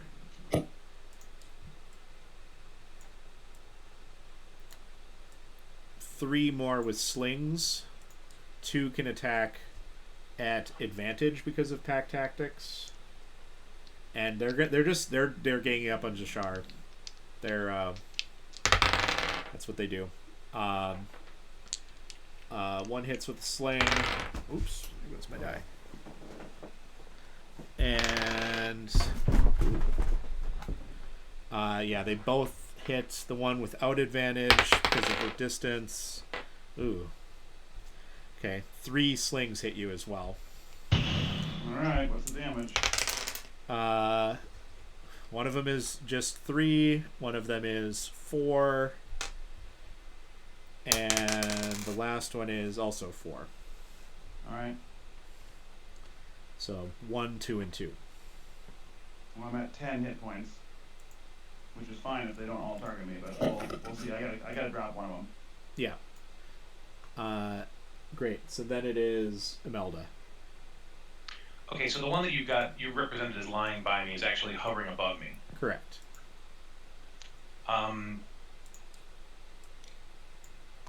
So I'm gonna attack the one that's closest to me on the ground. Okay. See if I can actually do this, because then if I withdraw, I won't provoke any attacks of opportunity. Okay. There we go. Yeah, that's a 19 to hit. Got it. Okay, he just takes 4 damage. Okay. Shoot. He's still alive. Wait a second. That didn't work out. I just rolled so low on that damage.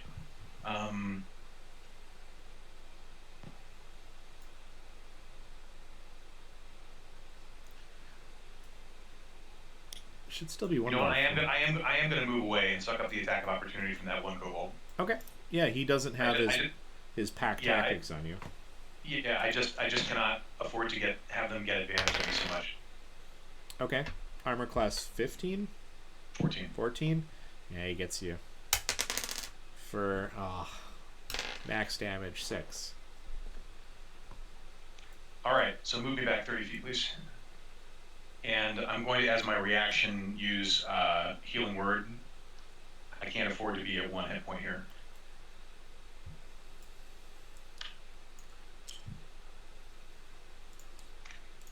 You know, here I was thinking that maybe I could actually prove my own in battle against some kobolds, but apparently not. Oh, he did some damage. 4 damage to this guy. There. Wait, yeah, he has 1 hit point left. Okay. Then Tars. Okay. Alrighty. I need the kill to get some temp HP back. So. So how many are surrounding Zashar on the ground? 2. 3? There's 2. It's 2. Okay, that one's down. Yeah. Okay. I'm going to attack one of them with my Eldritch Blast and try and knock him back 10 feet. Alright, injured one or fresh one? Injured, fresh one. Okay. I'll be nice. Okay. What is that? 21. Yeah, easily. Okay. 10 damage, and it pushes him back 10 feet. All right, his corpse is back 10 feet. All right. Times for me. All right. And then it's Zashar. All right. So they get advantage just by surrounding. Like they're gonna get advantage on me no matter what. Is what I feel. As here. long as they have one ally within 5 feet, yes. Yeah, that's gonna happen no matter what. So I'm gonna recklessly attack this guy. Okay. And I'm glad I did because one of my rolls was a 2 and the other one was a 15. So 15 hits. yeah, it was a 20 total, so it was 15 on the die. But yeah, Okay. and that's 11 damage. Yeah, he had 1 hit point. Yeah. But I need that temp HP, and then while I can move, I'm gonna go get up in the grill of one of these slingers. Great. Okay. The one to the right, preferably. Okay. Yeah, you can yes, get that there. one. Yeah, that's preferable. You got it. And get up in his face with my sword. Got it. All right. Then Diabroth. I will put away my longsword and pull out a javelin and throw it at one of the flying ones. Okay. To do all that, you would need to drop your sword. All right, I'll drop my sword. Great.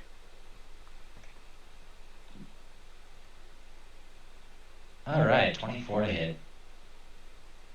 Yeah, that hits. 9 damage. Another one gone. Which one were you shooting at? The one above me. Okay.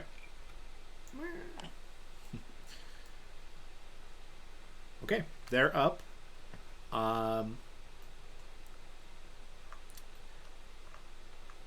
Let's see. Yeah, this one right by you, Zashar, will drop his sling and pull out his dagger. Yep. The other two are fine just slinging at you. And, in fact, will stay at their 30 feet away. So he's going to go 10 feet this way. And this one will go back to here. Actually, nah. He sees an opportunity. He'll drop his sling too and move to flank you with a dagger. So 3 attacks on you there. Over here, these guys only had the one rock, so they're going to drop out of the sky around Diabroth.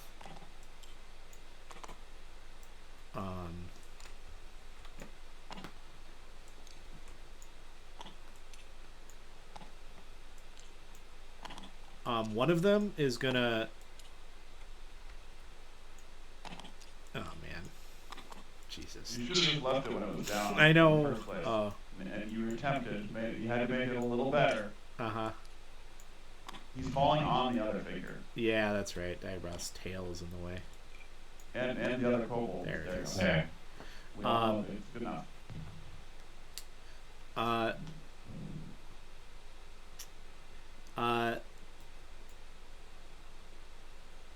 This one here is going to interact with an object and pick up your sword. And then the other two are going to attack you. The hell? Yep. That's mine. He is going to try and attack you with it, but it's at disadvantage for 2 reasons. 1, because he just picked it off the ground, and 2, because it's... well, actually, it's only heavy things that have disadvantage for small creatures, right? Can he use martial weapons? Yeah, it's not a heavy weapon. It's a versatile weapon, so he's using it two-handed. Right. Yeah, it's a martial. He still has disadvantage because he picked it off the ground that round. But he's got pack tactics, so it ends up just with a regular attack for him. Which hits. He hits you with your own sword. And then the other 2 with advantage with daggers. I haven't rolled yours yet, Jashai. Natural 20 on one of them. And the final one hits you thanks to flanking. So all 3 of them hit you. Gosh, these rolls have been really, really rough for you guys today. So we've got a longsword. He's using it two-handed. So is that a D10? D10 It's a D10. Okay. plus his strength. Yep. Yeah, he has to do strength instead of dex, so that's worse, right? Or can't you? Because you can't use your dex with a longsword, right? It's just throwing it. So he actually does worse damage than he might have with a dagger, but at least he has your weapon. So he only does 2 damage to you. Or sorry, 3 damage. The crit dagger does... Well, I need to roll, or I need to look at the deck.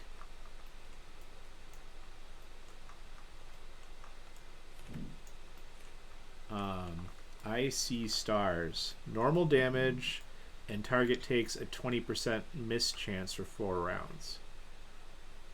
Alright. You have a chance to miss, I guess. But you only take normal damage. So you take 7 damage from him. And then the other one hits for 5 damage. So that's 15 total, if my math is right.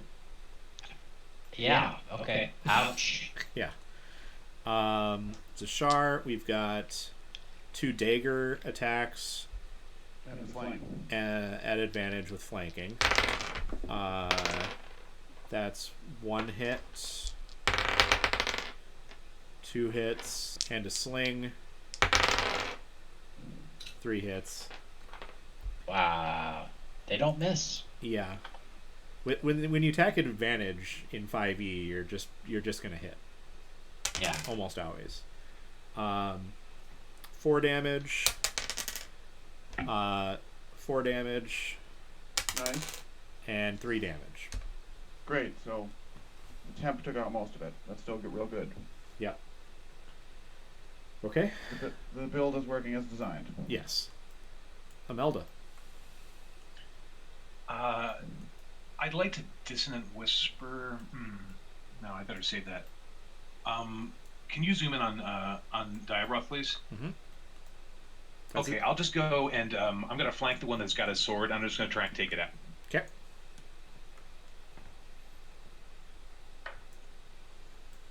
That's a 14 to hit, and then you please apply flanking on top of that.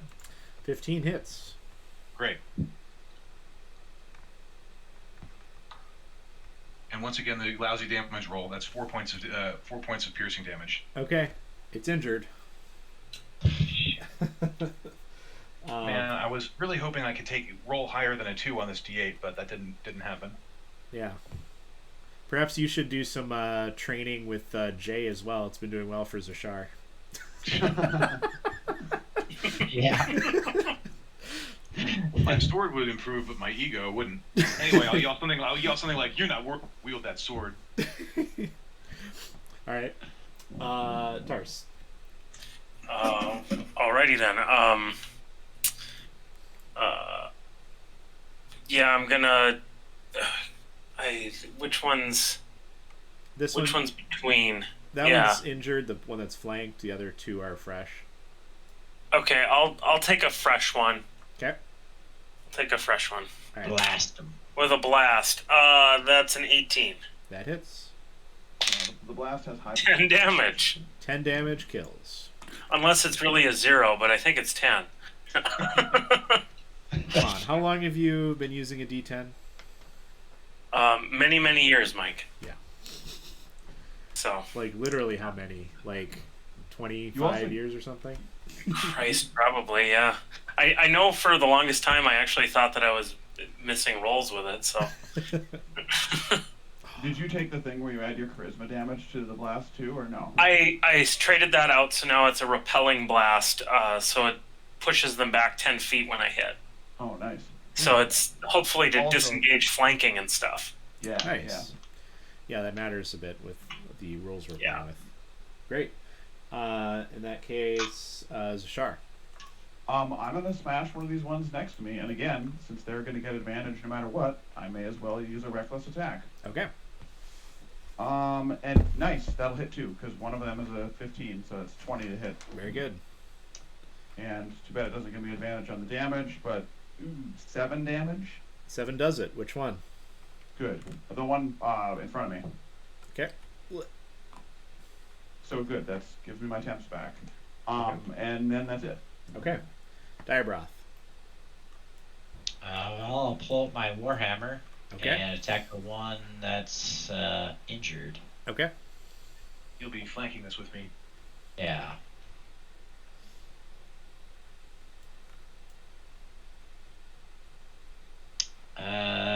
It's a 12 with flanking. No. No. They're I just just a can't little. hit things. Yeah. Yeah. You haven't. Have you even gotten it aside from like one stirge? I don't know if you've hit anything today. You use the lightning, the The breath lightning. Yeah. Breath You help. took out 2. Yeah. That's right. That was effective. Yeah. Yeah. Okay. Kobolds again. They're gonna keep pressing the attack on Diabroth, I guess. So, longsword will hit. Actually, I suppose that to hit would be with strength as well, huh? Yeah, the hit to hit modifier would change too. Yeah. And it's Well- up to you whether he adds his proficiency bonus. I mean, no, I don't think. No way. No way would he be proficient with it. So no. Yeah, he misses. But the other one with his dagger does hit for 5 damage. Alright, down to 1. Oh, man. Ooh. Might have to lay on hands yourself. Yeah. Looks like it. I usually do that when Susan's not home.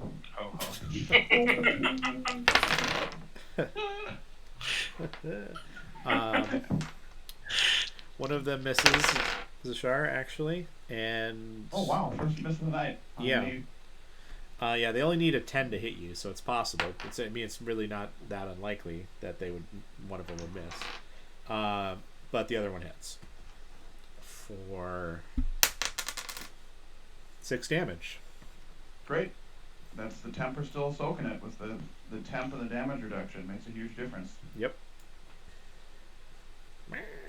All right, Melda. Once again, we're going to try and attack this chunk. Okay.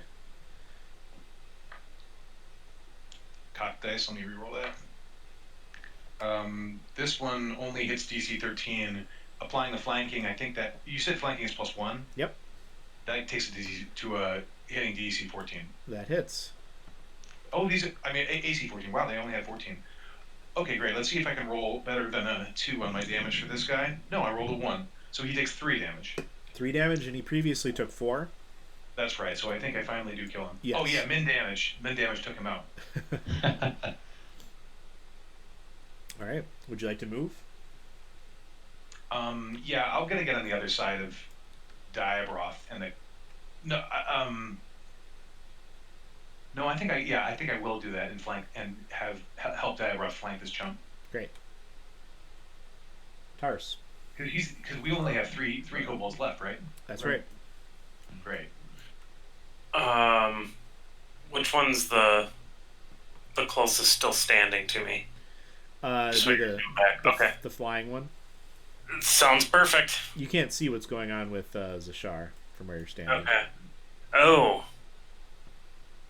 Well, yeah, I suppose I'll just get the one that I can actually see then. Okay. Doesn't make sense to run away. 15-20. Yeah. 6 damage. It's at 1. Then it gets pushed 10 feet away What if in a there's straight line. What if there's a wall there? It gets pushed 10 feet in a straight line. I don't know what that means if there's a wall there. Okay. It might just get nailed to the wall, like, really hard. Or maybe Okay. rolled along the wall. Yeah, it pushed up the wall, maybe. Yeah, he's pushed up the wall and then he flies back down. Without, yeah. Yeah. Okay. Then it's Zashar. Well, since if I kill one of these guys, I'm not automatically pack tactics. I'm going to not recklessly attack and just normally attack one of them. Okay. Yeah, but I missed. Okay. I got a total of 5. No good. Diabroth.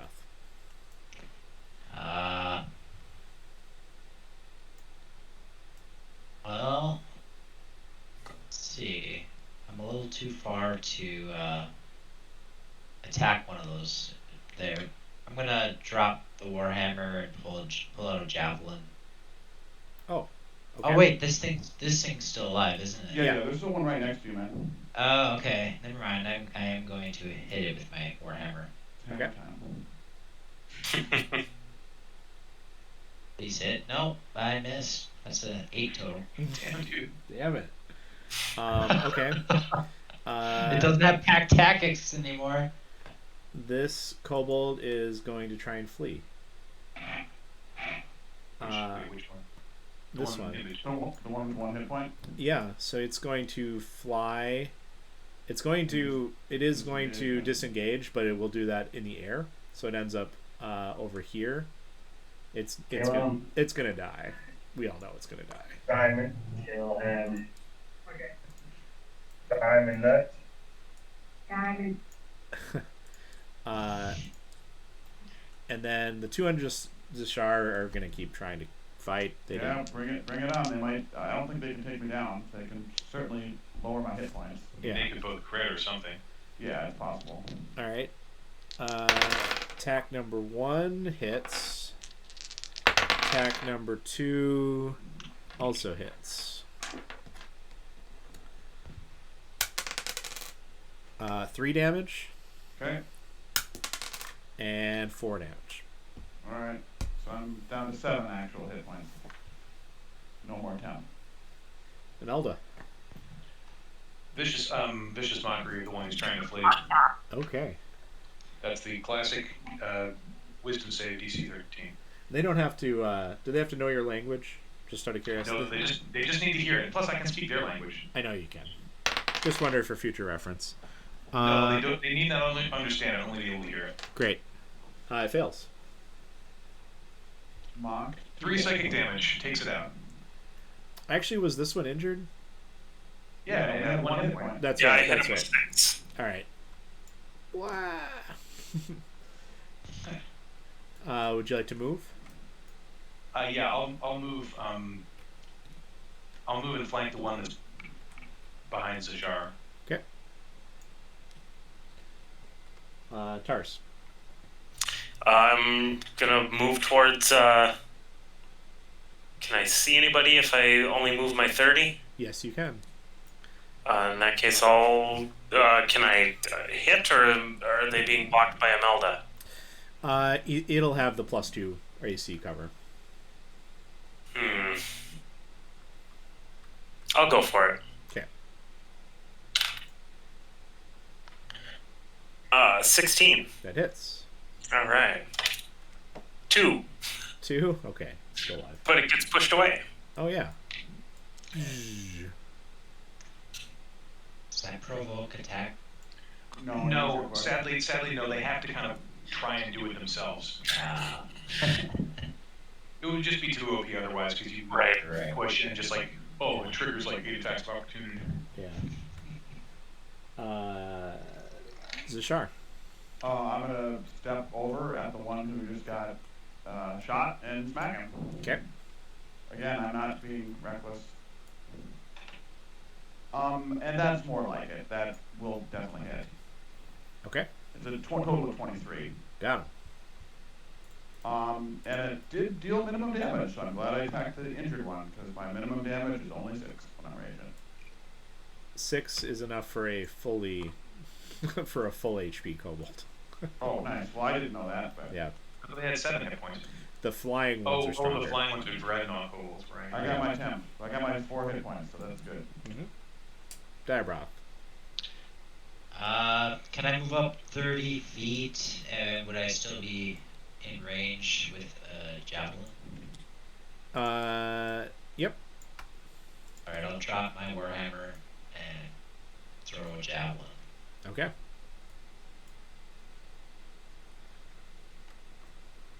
To hit. Yeah. Yes. In damage, though. 4. 4. Oh, it's still alive with 1 hit point. It it drops to the floor and begs for mercy. Maybe he'll get it. I don't know if I'd give it to him. I want to mercifully knock him out by kicking him in the face. Easy enough. Yeah. You do. Knock him out. He's defenseless. I'll retrieve my weapons that I've used and dropped. Okay. I'm disappointed that our freeing that kobold a couple adventures ago didn't have any effect on their respect for us. Right. Well, there weren't any. There was like 100 kobolds left in the camp before. Yeah, but these guys, our name hasn't become legend to them like I had hoped it would. Nice. Take time. Well, we're probably going to end here for this week, but yeah, what you see here is essentially like some kobolds' living quarters. It's there's some thin mattresses that are like straw cover. There's just piles of straw with like furs on them, and it's pretty grungy in here. There's like food scraps laying around. You can see some rats kind of scurrying around, maybe some small lizards even. Lovely. Yeah. Is there anything under that rug, like a secret door? I'm gonna cast wounds on myself. You can certainly take some time if you wish to scrounge about the room. There is there's bits of coin, bags of coin like laying about, and some other valuables. I want to guard the hallway where we are while people are investigating it. Sort of on edge about it. In fact, on the table there are a good there's like several dozen stacks of copper coins, and you quickly you can tell that they're stacked for some reason in piles of 8, and there's like several dozen of them. It's like payday. Oh yeah. There are Actually, Oh, my coin match did things. Because kobolds only have four claws on the hand. They're counting at base 8. This many. We want this many. You and your decimals. If you want, we can add in the treasure right now. We'll say you take the time. We'll recap it next week, I guess. But Sure. there's actually quite a lot of coin here. Does anyone have the spreadsheet open? Who had it open last time? I never opened it. I thought. I wrote down on paper what we collected from the first encounter that I was here for. We haven't gotten any coins since then. Well, we had 10 gold and 15 silver from that. Right. All right. Well, someone bite the bullet and open the spreadsheet. I have it open. So Okay. we got 10 gold on top of the 22 that's in there now. That's right. Yeah, we got 10 gold and 15 silver is what we found from the 15 first. silver. All right, we're at 26 silver. All right. So it takes some time. It takes actually takes only about 10 minutes to scrounge up all the coin. But you get 38 gold, 38. 152 silver, Whoa. and 704 copper. Whoa. Also, hanging from the walls at various points, there are like How much copper was that? 704. But there's a lot of like carved, like, I guess, amulets and talismans that are like dragon themed. From like bone, some from wood, maybe ivory, maybe soapstone, and there's actually like dozens of them. This whole room, like all around it, from hanging it, it looks like they've been in here for quite a while and been making little monuments to their dragon gods. And I don't know. Does anyone care to examine those further? I think I would. I'm gonna examine them, and I'd also like to take one as a sample. Okay. I'm gonna write it on my character sheet as a kobold fetish. Most of them are low quality, but amongst them course. you actually find 4 that are noteworthy, that are like actually like good pieces of art, and if a little savage, and there you would think that they could be sold to somebody with interest in those kinds of art pieces for a fair amount. In fact,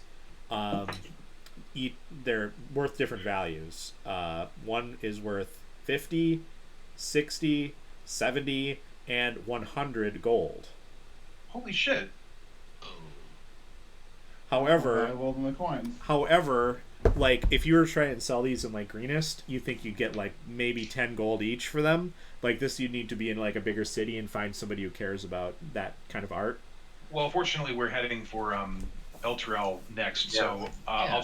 I'll just stash these for now. Great. City full of paladins. I'm sure they'll love this. Yeah, and that's my other meaning is that like this way I can have like a dramatic scene where I like smash it down on the table, be like, this is like the sign of what we're fighting. Yeah, exactly. Cool. So yeah, that's actually a ton of treasure in there. That's like more gold than you got, I think, paid for the previous job so far. Awesome. Payday for us. Cool. And I guess we'll stop here. It's been a pretty dangerous dungeon so far. I don't. Yeah. Extremely. Well, the fact that we're missing people is not really helping this. Yeah, that doesn't help, but yeah. Yeah, that seems like the dice have really gone against us a lot this time. Yeah, a lot of misses from Diabroth, a lot of hits from the enemies. Already burned my 2 biggest resources, the rage. Yep. I still got some stuff, some fighting. I still have a spell, I guess. I have 1 spell. Yeah, I've still got a first level and a second level spell, and Diabroth, as far as I know, still has always. I have a channel divinity as well. What does that do? I can use my weapon to do +3 on attack rolls. So that's something that we would probably want to save for the boss, so to speak, of this place. It's like I really want to take a long rest, but that doesn't seem like it's going to be feasible here. Mm-mm. I still have 15 in my lay on hands pool. Oh, that's useful, because I know I took a lot of hits. And then somebody, wait a second, I think Zeal still has his potion, doesn't he? So. Yeah. Alrighty. I think. I gotta run, guys. All right, catch you We'll later. catch you next week. Thank you. Yep. See ya. Alright, bye. Did we use my potion? I don't think we used. We used all potion. We used that potion. Oh yeah, I gotta delete that. Frank, do you want me to show you while you're here what you missed, or do you want to go back and watch the stream? You can show me real quick. I might watch the stream later, but just give me a quick. Okay. Yeah, just real quick. All right, from the entrance here, which Jay and Zeal, we said like donned the armor and mask and were like pretending to be. Nice, yeah. nice. Pretending to be the guards. Love Yeah. it. The fungus you got The past easily. They only move up to 10 feet around, or 5 feet if they want to attack. Right. So you're able to get past them. This is the room where a bunch of bats attacked, and in fact. Whoa, cool. Yeah. Was it a swarm of bats? No, they didn't attack. They just made the area They like made the stirges, yeah. it made it like heavily obscured too. You can only see 5 feet in front of you, and Yeah, during well- that chaos, the stirges attack. So you're like almost blind while they're attacking, and everybody. So they got a surprise round. Everybody got attacked by 2 stirges, each person, and 7 out of 8 of them hit with their initial attacks. So they all started draining blood, which is like auto damage. So it was really bad. Like Diabroth got knocked out, you got knocked out, but you stabilized with a natural 20, came back at 1 hit point. So it was super rough. That's dramatic. Yeah, and then this area, there's 3 different ways to go. There's these leather. It's like like going into like a fridge or whatever, where there's like strips that you'd walk through. Although you didn't go through it, there's these leather strips hanging. You can't see through them. There's some room you chose not to advance into, and then you took this path, which there was a trap here that Diabroth stepped on a poison spike and got affected by confusion. He attacked one of his rolls. He attacked, I forget who, Imelda, I think. Imelda. Yeah, and hit Imelda. And then ran into the room uncontrollably. So we had to like roll initiative, but you guys were able to like grapple him, and nothing bad happened. Then this room, there's this pit with like a gate, and you found the keys for it. And you saw just barely signs of movement like in the far corners of the room, but you weren't able to roll high enough perception to see what was back there. And then here there was some like a training dummy and some weapons, but also like prods and like a long pole with a lasso on it, like stuff used for like training beasts. And then here's where the kobolds were. Kobolds. Yeah. Well, we got a lot of investigation to do then. It sounds like. Yeah, then there's that. So the paths that remain are, we need to see where that tunnel leading down goes. Yes. Then there are the two other forks we didn't take. Yes. And then finally there's going through that shut gate into what looked like the warren for the drakes. At least that's what I'm guessing that place was. Yeah, that's what I would guess it is too. But yeah, maybe we'll take a short rest when the rest of the party gets here, and the thing is that like most of us have blown all our hit dice already, so maybe not everybody, yeah. But then we also have Jay and Zeal to help us out. Right. Hopefully everybody can make it next time, because this is a dungeon where clearly the whole party would be needed, Right. at least to finish it. Yeah, because after we fought one of those drakes before, like we're not in good condition to fight one of them or multiple of them right now. Like if I'd started fresh with full HP and a rage, maybe, but otherwise, I wonder if it would be feasible for us to just leave, camp out, and rest, and come back. I kind of want a long rest to continue this, but Long rest, yeah. We could maybe do a short rest here if somebody stands guard for an hour. yeah, a short rest we'll have no trouble doing. A long rest is going to be like we don't know about how. right. Like that's something we'll have to talk to the group about, because it might be a decent idea. It depends on how many intelligent things are here. I still have If we've 15 killed all the points to if we- heal somebody. If we've killed all the intelligent things, a long rest is not a big issue. But if there are still, thinking enemies in here, a long rest is going to get interrupted anyways. We're going to be long. Yeah, but not. I mean, I would think that we would.